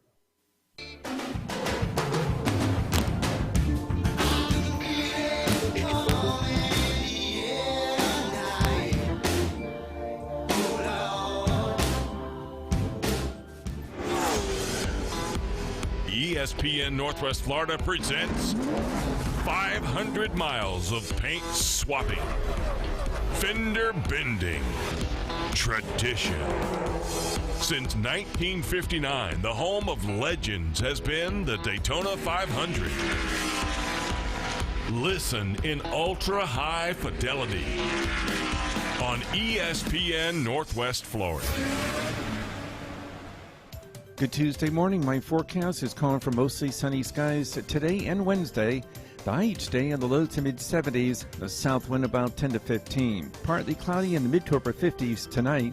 There is a chance of showers, maybe a thunderstorm late Wednesday night into Thursday, and the high Thursday in the low 70s. This weather forecast has been brought to you by Mid-South Lumber, the best little lumber yard in Panama City. For ESPN Northwest Florida, I'm meteorologist Tim Root. Earthworks of Northwest Florida knows it's a perfect time for you to update your home. Whether it's routine touch-ups or a new look, Earthworks has just what you need. Sand, stone, mulch, and gravel, pickup or delivery. Visit earthworks.com and request a quote. Discover your dream landscape with Earthworks of Northwest Florida. Love the land you live on. Earthworks of Northwest Florida, 2005 Industrial Drive. Ben and Deb Collins, owners of Bay Guns and Gear, have been in business since 2010, offering new firearms and accessories with a huge selection available for your hunting needs and personal defense. Turn to Bay Guns and Gear. They have the weapon for you. Discount pricing. And if you can't find what you're looking for, they'll special order it for you. Bay Guns and Gear, across from Grease Pro at 3115 Highway 77. Visit their website, baygunsandgear.com. Tiger fans, join us weekday mornings at 8:15. It's the Bay Point Golf Auburn Update on the Coach James Hale Show at 104.3 ESPN Northwest Florida. War Eagle! Hey! Auburn Update brought to you every single morning on the Coach James Hale Show by Bay Point and Bay Point Golf. If you're going to play golf in this area, Ethan, where are you going to play? Bay Point. Bay Point Golf. And look, after your round, after you got to total up those 120 shots that I do, you get into bar 72. You will have a wonderful time. Just make sure you remind Ryan, we need bingo back. That's right. Bring back the bingo. Bring back the bingo. Well, I'll tell you what, I love when I get to sit in here on a Tuesday for Coach Hale, because we get to talk to the voice of the Auburn Tigers himself, Andy Burcham. Andy, how you doing this morning? Guys, I'm doing well. I come to you from College Station, Texas this morning, where the Tigers play tonight against Texas A&M. Yeah, Ethan just perked up at that. Ethan Boyd in here, Texas A&M super donor, as you will. He loves that. And just a note, Andy, you can catch that game right here. You guys can listen to Andy call that game right here tonight on ESPN Northwest Florida. Well, Andy, Auburn coming off kind of a bit of a rough stretch, lost 3 of the last 4. heading into this game, and obviously A&M playing really well in conference this year. Give us maybe a little breakdown of the game tonight, what you expect to see. Well, A&M was very good against Auburn in Auburn earlier this season, won by 12, and Auburn jumped out to a big lead early, I think a 10-2 lead, and Buzz Williams called a timeout. And boy, after that, Texas A&M turned that game around and led by double digits at the half and ended up winning the game by double digits. It was really an impressive win. It snapped Auburn's home court winning streak, which at the time was the nation's longest. So tonight will be a very tough one for Auburn. Part of the situation with Auburn winning 3 of its last 4 is the schedule that Auburn has had. And it gets tough. It is tough for the rest of this season. With A&M tonight, you still have to go to Kentucky, still have to go to Alabama. And you have Alabama and Tennessee coming to Auburn along with Missouri. So the back half of Auburn's schedule is much tougher. There's no question about that. And Auburn's got to find a way to win one of these ball games coming off of an odd and frustrating loss at Tennessee on Saturday. Yeah. You know, it's interesting watching the team this year, the little bit I've been able to, I compare last year. It's hard to compare because, you have, superstar talents, first-round draft picks on the team, but you had the talent last year, and then you had the engine, which was Wendell Green, but I've always thought the heart and the passion of that team was Katie Johnson. And then this year, it's just been kind of a rough go, it seems like, for him, but he's starting to kind of come into his own here a little bit lately, and that's going to be key for Auburn down the stretch, don't you think? I agree, and he's coming off the bench right now, and he has been in double figures coming off the bench in his last 3 games. So he has started to pick up his play, especially from the offensive side. And as a result, I think is getting more minutes coming off the bench as well. But listen, Wendell Green is the engine. Wendell Green runs this ball club right now. And, he had 16 the first time around against Texas A&M. The problem for Auburn the first time against A&M was Tyrese Radford. A senior transfer from Virginia Tech scored 30 against Auburn that night, had 9 rebounds and a couple of assists. And A&M's guards are big. I mean, Wade Taylor, their point guard, is 6 foot. Dexter Dennis is 6'5", and Tyrese Radford is 6'2", and they're physical. And that has given Auburn some trouble, so that's something that Auburn has to solve going into this game tonight. You mentioned it earlier. Obviously, you don't like to look ahead because the game tonight's going to be big enough. But this Saturday, they're on the Plains. Alabama coming to town. Of course, they're undefeated in conference play, but also College Game Day is going to be coming to Auburn for that. So I'm sure there's going to be a few tents out Friday night, and it's going to be quite the environment. Talk about what it's like on campus. I mean, Auburn, I think Auburn's only one of 2 schools that's had College Game Day 3 years in a row now. What is the environment like on campus when you have obviously a huge rival game, but also the whole production of College Game Day and the things that come into town? Well, I think Auburn and Duke are the only teams, the only schools that have had game day in town 3 straight years. And that takes out the COVID year, and there was no game day on anybody's campus during COVID. It is a wild atmosphere. I mean, let's take game day out of it for a second, okay? It is the Outlive game, which, the Bruce Pearl Family Foundation raises money for cancer research. It raises money for cancer treatment. And that is the Outlive game. Auburn will be in white Outlive T-shirts for that game. And then it is Alabama. And Alabama has easily been the best team in this league this year, undefeated, going into this week of play in Southeastern Conference play. And is an outstanding team. And then it's Auburn, Alabama. And then you bring game day on campus. So students will be camping out overnight to get into game day and to get into Neville Arena to be a part of the jungle for that game on Saturday. It will be a nationally televised game. It will be a big time. It will be just like game day in town for football, just on a smaller scale. Instead of 100,000 people in and around Jordan-Hare Stadium, it'll be 10 to 15,000 people around Neville Arena, and they'll be trying to get tickets. Good luck getting a ticket for this game on Saturday. And regardless of what happens tonight, that will be a huge game. But with all that said, there is no other game for this team right now than tonight here at Texas A&M. No, absolutely right. And it would be really big for Auburn to kind of stop some of the bleeding of the last 4 games, and that would give them a lot of momentum heading into Saturday. I know with Coach Hale on the show, you guys oft talk about, college football recruiting and this, that, or the other, but I did want to mention basketball recruiting is really going well for Bruce Pearl. Just got a commitment from, I want to say it's Tahad Pettiford. I think he's one of the top point guards in the country, 5-star guy out of Jersey City, and I think they're in line for another point guard. Last thing I saw, Auburn ranked maybe 4th or 5th nationally. I know you can't go too deep into this, but what are kind of some of the thoughts around the program now? Recruiting seems to be going really well.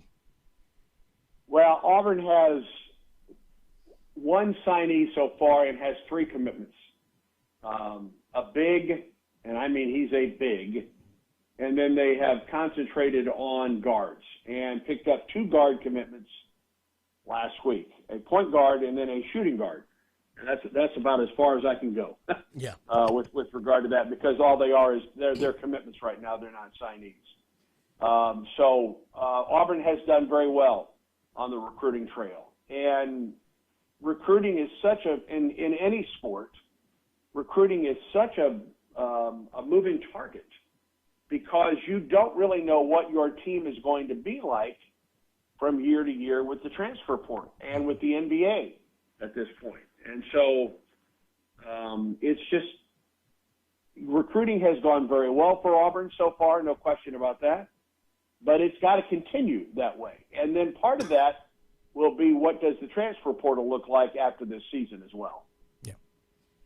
Let's kind of pivot into football recruiting just a little bit with that. And I'm going to ask you more of a macro question as it relates to this. Hugh Freeze, obviously, this is not new for him. He's done this at the SEC level, somewhere else, but the transfer portal would be easy. He's a known entity. He probably knows a lot of those guys. But coming from Liberty to Auburn, I'm not sure he was necessarily recruiting a lot of the same players. So getting on the ground and moving for the 23 class, the 24 class, more importantly, I mean, there's a lot of infrastructure that needs to be set up there.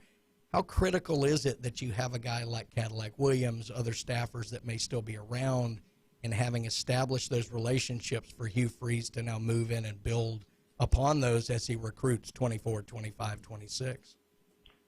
Yeah, add Zach Ettridge to that as well, because those were the 2 guys from the former staff that were retained. Both of those are Auburn guys. Both of those are former Auburn players. So they help out Auburn immediately. What is the most remarkable thing to me, guys, is how quickly Hugh Freeze put this together, and in the process of recruiting was putting together his staff as well. He mentioned last week, which on the second signing day for Auburn, last Wednesday, or I guess it was last Thursday actually when he spoke with the media, he had been in his office like 2 days since he had his press conference as Auburn's head coach. I mean, everything else had been either out signing someone, recruiting, or getting a staff together. And it's not over at this point. I think Auburn's still looking at offensive linemen. I wouldn't be surprised if Auburn doesn't look at quarterbacks in the transfer portal coming up as well. And now they've kind of pivoted. I mean, you never stop recruiting. We all know that. But now they have pivoted to getting ready for spring practice. And this spring practice will be very, very important for Auburn. It will be very important for a guy like Robbie Ashford, who just gets through his freshman season at Auburn and now gets a completely new staff, a completely new philosophy on offense, a completely new quarterback coach.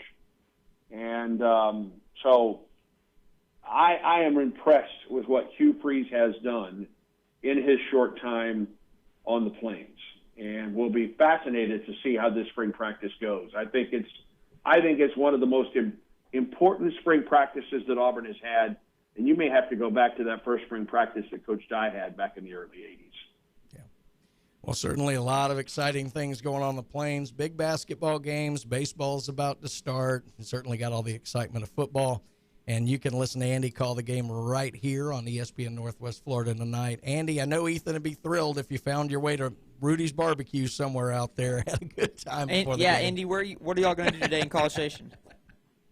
Well, today is a day of we've got breakfast here in about an hour, and then film study, and then we go to shoot-around practice, and then we're back at the hotel for another film session. So I will not be out and about at all today. So, but I have been to Rudy's Barbecue before, and it is indeed delicious. There we go. Hey, there is no better advertisement than that. Andy, I thoroughly enjoy when I can be in here on Tuesday and talk with you. Do a great job on the show tonight. Good luck, and War Eagle, my friend. War Eagle, guys, pleasure. Have a great day. That's the great Andy Burcham, the voice of the Auburn Tigers, and you can listen to Andy call Auburn's big victory over A&M. You should have seen the look I just got from Ethan when I said that. Tonight, right here on ESPN Northwest Florida. Guys, tip is at 6 p.m. Going to be right after Dave and the Afternoon Underdogs. Keep your channel right here. When we get back, I promise we're going to get to some A&M talk. I've been putting it off for an hour. Ethan's ready. We're going to talk A&M, and then we're going to go all around the sports landscape here on the Coach James Hale Show. Coming up next, 104.3 in Panama City, 102.1 Mariana, 101.9 Port St. Joe, ESPN Northwest Florida.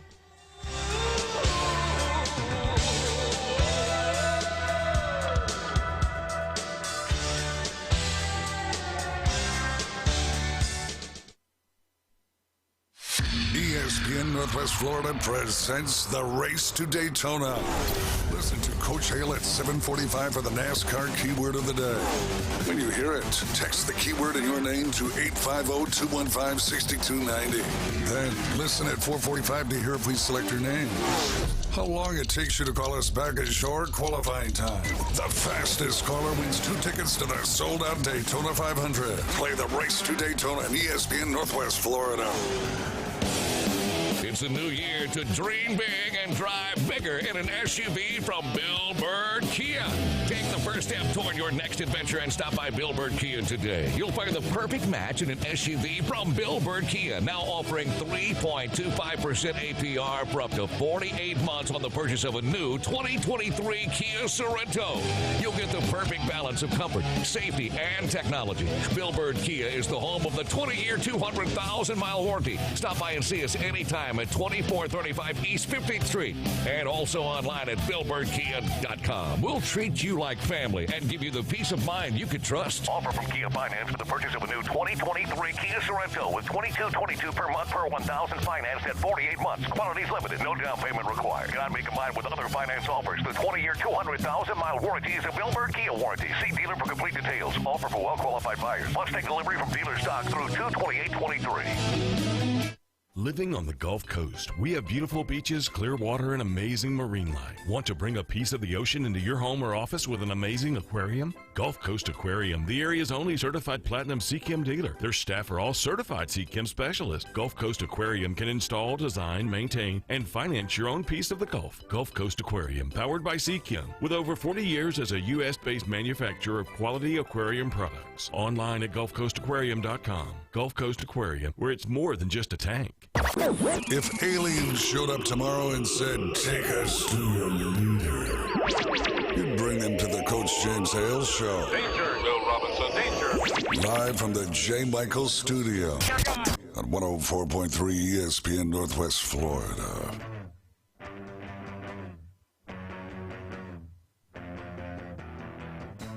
Welcome back. Coach James Hale Show on a Tuesday morning, a beautiful Tuesday morning here in Bay County. A little chilly, but it's warming up. Should be back into the 70s, which is the height of Florida winter. 57 degrees. Oh, my gosh. That's ridiculous. Way too cold. But anyway, Brian Haddad sitting in for Coach Hale again. Coach will be back tomorrow. Jim Barant's here. Ethan Boyd is here. Big John is here. And Ethan, I've been teasing it for an hour. It's finally time. Bring the thunder, baby. The Texas A&M Aggie Here's your Update chance. brought to you by Rudy's Barbecue. Let's just leave here. Let's go. I can talk all day, guys. 30 minutes, baby. Let's Bring the go. thunder. All right, what do you got for us on the Aggies? Well, so, I mean, the positive news, obviously, is Anai Smith. He's going to return for his fifth year at A&M. So he got injured against Arkansas. He was a senior last year, so it was a big injury. He kind of plays like the slot receiver, but he really can play anywhere. Big time punt returner. Did a little bit of kick returning as well, usually more for punts. But him kind of coming back with losing all the other receivers and skill players we lost in the transfer portal is really, really good for us. Obviously, with Petrino, he'll be able to use him however he wants to use him. Kind of just gives us another complement, skill piece to have on the outside. See what he can do. So that'll be good. He's using his COVID year, I guess, since his injury was early last year, but he still played enough games where he couldn't use like a redshirt year. So he's going to return. And then the other big news that's kind of floating around, obviously, is that we got a commitment from our quarterback for the 24 class. Mm-hmm. So 24 class is kind of the new class everyone's working on. Anthony Maddox Jr., his dad actually played in the NFL for the Jaguars and Texans. He's a defensive lineman, though. So, but his son's a quarterback. He lives actually in Hattiesburg. How did Hale let him go? I know, that's what I want to know. So, but he's only a 3-star. I mean, Alabama and Penn State were his other top 3 choices, or top 3 they were looking at him. So he was a 3-star, though, so I was actually kind of surprised he even had A&M, Penn State, and Bama on the list. But so I guess they were all trying to get him. So he's 3-star, 6'2", 175. He's going to be a senior this year in high school. So he's kind of our, he's our 24 commit quarterback I guess we were going after. He said that was kind of one of his biggest things is that, he liked that really Jimbo. He mentions Bobby a lot in his interviews. It's kind of strange. Here we go. But he mentions Petrino a lot, and he says, Petrino made it clear I was a 24 guy, blah, blah, blah. And then I guess Petrino had some comments about, you look like a young Lamar Jackson. Like, this is what we did in Louisville with him, this. He kind of played it up some. Obviously, he coached Lamar, which That's a bold statement right there. Right. Well, who wouldn't use that as a recruiting tactic? You're right. At least didn't ask him to get on a motorcycle with him. But yeah, I don't know. The main thing I got from it, obviously, was that I was really interested to see how many times in all of his comments he mentioned Bobby, not Jimbo, which – a little strange. I mean, I don't know. Do you think it's possible Bobby was already on him with where was he? Las Vegas. Missouri State. Well, he was going to UNLV, but he was. Was he Northwest Missouri State? Northwest Arkansas? Was it Northwest Arkansas? Like one of Missouri those schools, State something or like yeah, that. Missouri State. Yeah. So maybe he was on him already. Yeah, I don't know. I really don't know. It's because it happened quick. I mean, he said he did an unofficial visit for the Florida game last year. Obviously, when Jimbo was there and talked to him then, so he's like Bobby wasn't even around.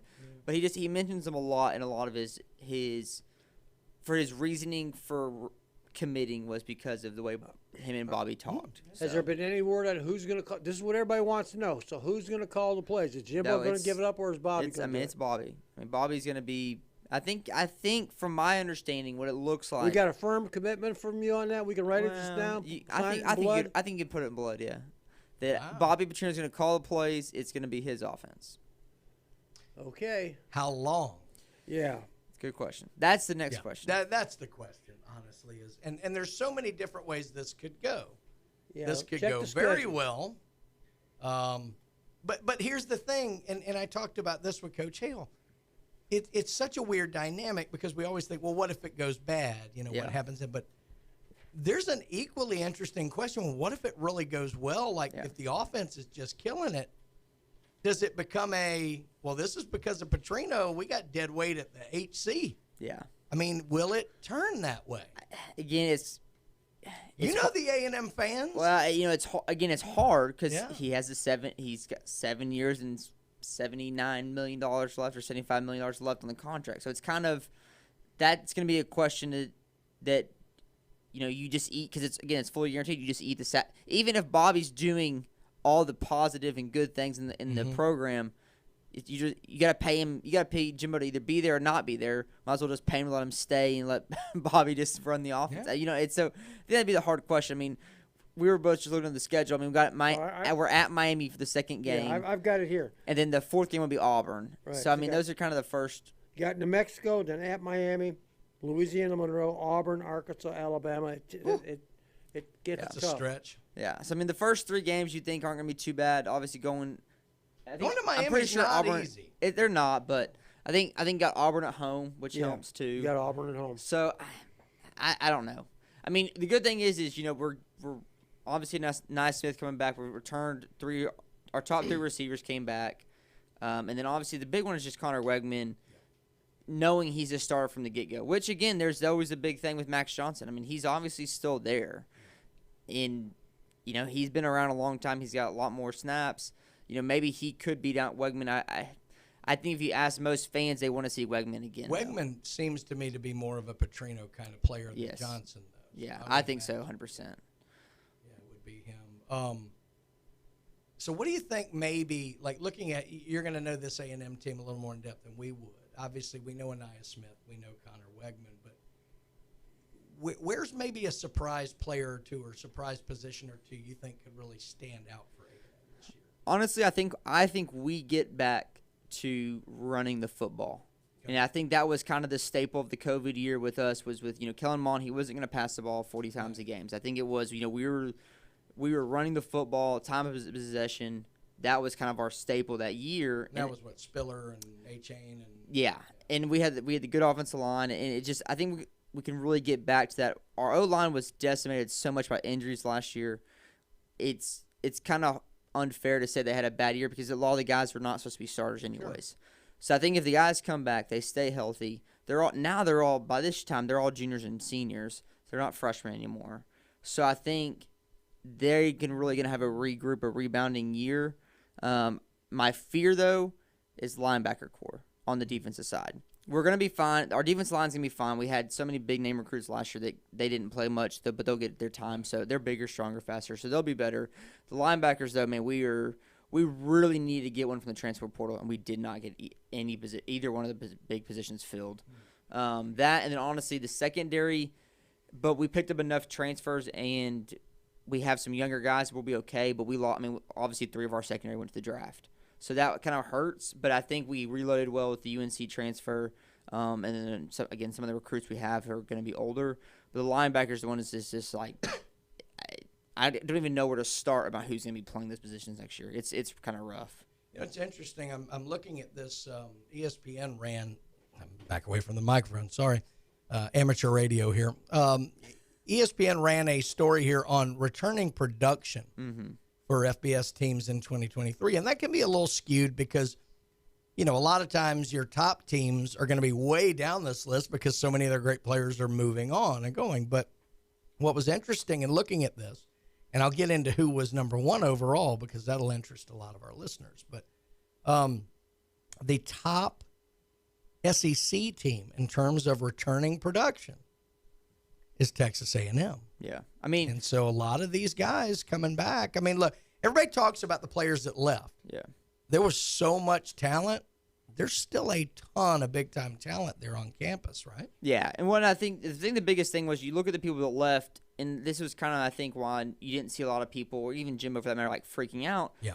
Most of the guys that left, they weren't playing. Right. These guys, they played 3 games. Well, and then, half the guys, honestly, weren't even on the program at the end of the year because they got kicked out for doing something stupid. So, it was kind of like there was a lot of stuff like that. But then also, end of the year last year, you kept seeing those stats on their games where, there was a stat when they played LSU. They were like, I can't remember what it was, but it was like 26 freshmen had started more than 5 games for A&M this past year just because of injuries. You know what I mean? It was just an incredible stat. They're like, this is unheard of. But it's like we had so many injuries and so many other things that just played out that we got a lot of playing time to a lot of young guys last year. Well, good stuff. Well, we finally got that Aggie update, and it was an excellent one. So thank you, Ethan, for that. I want to take a little bit of time here. I want to run through all of the sponsors real briefly on the show because they're the ones who make this show work. They allow us to come in and make fools of ourselves here on the radio for your enjoyment every single day here. But Jay Michaels, Blue Sky Express Car Wash, Dr. Chad Mitchell, Chuck Tucker with South Oak Title and Closing, Dr. Ward with Dermatology Specialist, Paparazzi Gourmet Deli, Buffalo Rock, Turf Pro Pest Control, El Rodeo Tequila Bar and Grill, Max Fit, Sports Nutrition, Newbies, Steverson Air Conditioning, Bay Point, and the man himself, Ethan Boyd, with Rudy's Barbecue. Give us one more time here what's going on down at Rudy's. Yeah, right now, obviously doing breakfast tacos 7 to 10, and then we'll switch over to lunch and come by and get some, turkey, brisket, ribs. And folks, when he says breakfast tacos, he's not just talking about one type of There's like 5 or 6, 7 type jalapeno, sausage, bacon, potato, brisket, egg, and taco. Oh, my gosh. I'm going right now. Y'all run the last segment. I'm going to Rudy's. When we come back, one more segment to go. We're going to bounce all around. I don't even know what we're going to talk about. So that's what's called a tease. You got to come back and find out. I may make a fool of myself again. But you got to come back to find out. Coach James Hale Show, ESPN Northwest.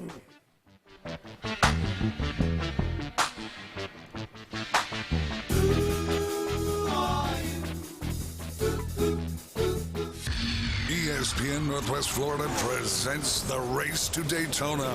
Bill Hess, you are on the clock. 4 seconds. 4 seconds. My goodness. Bill, you are on the line with the afternoon underdogs with a qualifying time of 4 seconds. And freaking tastic. I haven't been to the race yet, but I would love to go. Play the Race to Daytona on ESPN Northwest Florida. Thank you. Good Tuesday morning. My forecast is calling for mostly sunny skies today and Wednesday. The high each day in the low to mid-70s, the south wind about 10 to 15. Partly cloudy in the mid to upper 50s tonight. There is a chance of showers, maybe a thunderstorm late Wednesday night into Thursday, and the high Thursday in the low 70s. This weather forecast has been brought to you by Ellis Agency Insurance. For ESPN Northwest Florida, I'm meteorologist Tim Root. Game days are always better at Dave & Buster's. That's because more TV inches, more food and drinks, more space, and more fun make the game we all know and love more special. Nothing beats seeing your favorite team take the field on the two 12-foot big screens or 26 75-inch TVs. Throw in the arcade experience and you've got a winning atmosphere that no other sports bar can deliver. Follow the fun at Dave & Buster's, Panama City Beach on Facebook and Instagram. Eat, drink, play, and watch sports at Dave & Buster's. Hi, it's Coach James Hale. Keeping your car looking great is easy as 1, 2, 3 at Blue Sky Express Car Wash. By joining their monthly wash club, you'll get the best bang for your buck. And just 2 car washes, your monthly membership pays for itself. Don't miss the summer deal where all your monthly memberships are 50% off on your first month, starting at $9.99 a month. Become a member today at Blue Sky Express Car Wash on Bat Beach Road, right next to Home Depot. Tell them Coach Hale sent you. It's easier than you think for pests to threaten your family's health. Ticks, which spread dangerous diseases, hide in tall grasses and even on your pets. Rodents easily invade your home, contaminate food, and can carry more than 35 diseases. Mosquitoes, which breed in standing water, transmit many diseases. Get the facts you need to protect your family at pestworld.org. It's that easy. A public service message from the National Pest Management Association. His biggest fear about the zombie apocalypse is all the walking. It's the Coach James Hale Show, live from the J. Michael Studio on 104.3 ESPN Northwest Florida. Well, I never been to Spain, but I kinda like the music. You just got me all mellow. Coach James Hale Show, coming at you on Turn off that black light back there. All right, well, let's go. Let's fire back up because we got one more segment here. Brian Haddad sitting in for Coach Hale, Jim Barant, Ethan Boyd, Big John, having us a good old time on Tuesday morning. Well, let's talk about this. We alluded to it a little bit in the last segment, and ESPN's got their list of returning production for FBS teams, and they, go through, obviously, the returning players, and that takes into account people who've transferred out, people who have gone on the draft, but it also, I believe, takes into account the transfers. It may account for the guys who transfer in their production at other schools. I'm not 100% sure on that, but I want to highlight this from 2 areas. We're going to go through kind of the top of the list. And then we're going to start looking at some of the SEC schools and the bigger schools and where they rank on the list. And that may take a while because a lot of your, as we talked about, a lot of your bigger schools may be way down the list, even though they've got tremendously talented players going to step in and fill the void. So let's start at the top. And our FSU fans are going to be happy because right at the top, the number one team in returning production at 87 total percent is Florida State. They rank 12th on offense at 80% returning production, but here's where it's big. 94%, number two on the defensive side of the ball. And so much of that is tied to Jared Verse, surprisingly announcing he was coming back. So FSU, I think this is very reflective of a lot of the sentiment everyone has that they expect some very special things from FSU this year. So this makes sense, doesn't it, guys? I think so. Number two was Kansas. And that's good because these guys had a really good year. Yeah. Kansas at 85%. They had the best offensive returning production at 91%. We're 10th in on defense. And then third was FAU, which is a little surprising because they weren't nearly as good. Maybe you don't want all those guys back. But they actually, I guess their whole defense is back because they show 99% defensive production returning. That was tops. Just to close out the top five, Wyoming was fourth. But look out, Jim. You know who's at number 5? Ohio State? Michigan. Which makes sense. Quarterback coming back, running back coming back. And Corum coming back. Yeah, that's a lot of why. I'm pretty bullish on Michigan for next year. Of course, that'll be the year Ohio State blows them out. UConn in at 6. I don't think they want. Well, no, UConn had a better year this year. A&M was 7th. We talked about tops in the SEC. Boston College at 8. Interesting. Missouri, another SEC team, in at 9th. And then Temple closed out the top 10 at 10th. Just some other notables as I go down the list. USC at 14. I actually was surprised they were that high because they've had a few big-time players who've gone on to the draft, Jordan Addison, guys like that. But obviously when you have the Heisman Trophy winner. Coming back. Helps. Yeah, it does. Utah at 16. Don't sleep on Utah. That was a good team this year. It was experienced this year. Cam Rising back for his 12th year. Isn't that the truth? He's going to be there as long as Stan White was at Auburn, for crying out loud. Sarkisian got Texas at 19th. A lot of production coming back there. Quinn Ewers back. I don't know if that's a good thing for him or not. A lot of people bullish on Washington this year. They're in at 22nd. Michael Penix's going to return for another year out there after doing a bunch at Indiana. Let's see who else we see in here. Auburn at 28. Auburn 28. A lot of returning production coming back there for Auburn. Not as much on the defensive side of the ball, but, you know, they're certainly going to miss Tank Bigsby on the offensive side. But they're a little bit higher than I thought because the guys that they did lose were important. My sleeper in the West this year, and I hate saying this. Y'all know how much I hate saying this. Ole Miss in at 30th. Ole Miss, not just because of the returning production they have, they've probably got the deepest quarterback room in the country right now by adding Walker Howard, by adding Spencer Sanders. You've got Jackson Dart. You've got 1,000-plus yard rusher. You've got 2. Well, I guess one returning. Yeah, but Ole Miss is poised this year.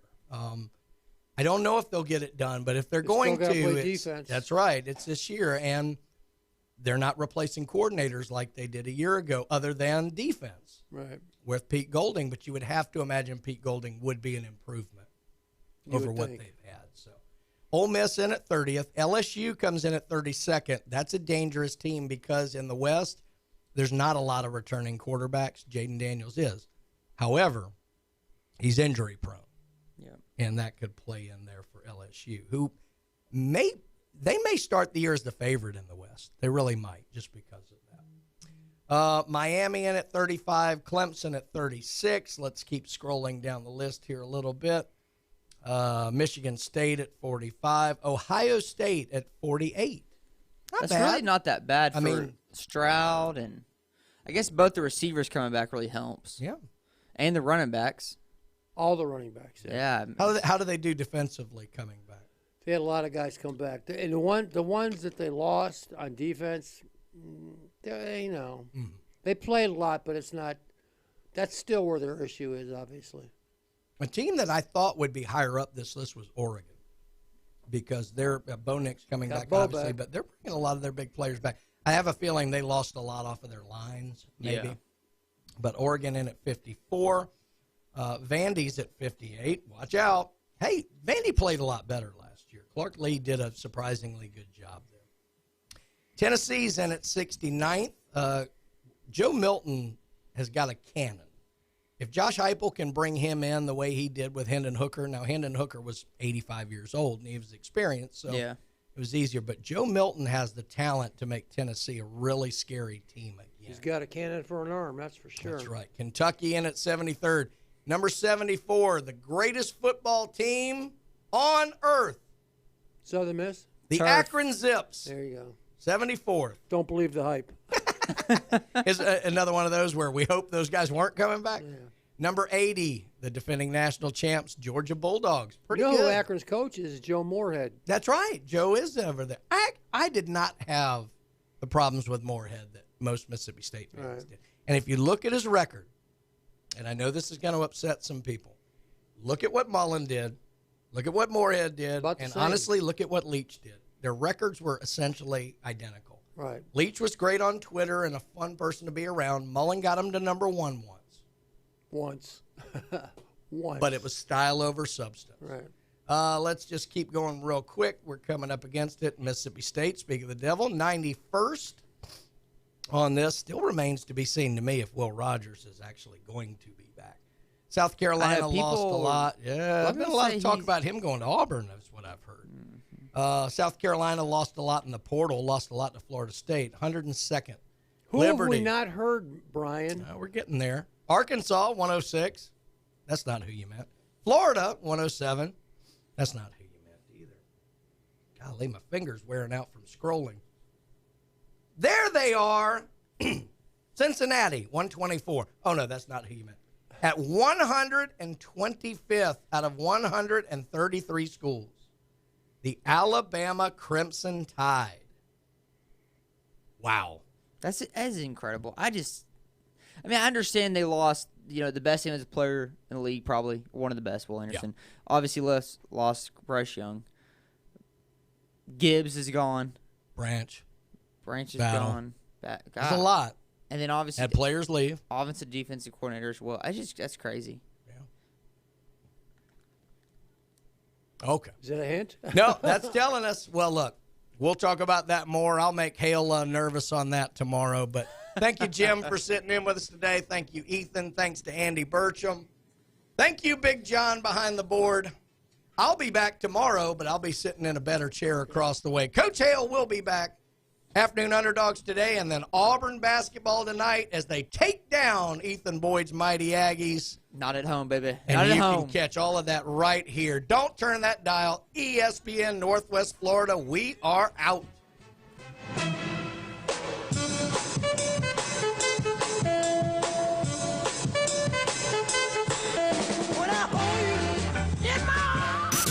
We've moved.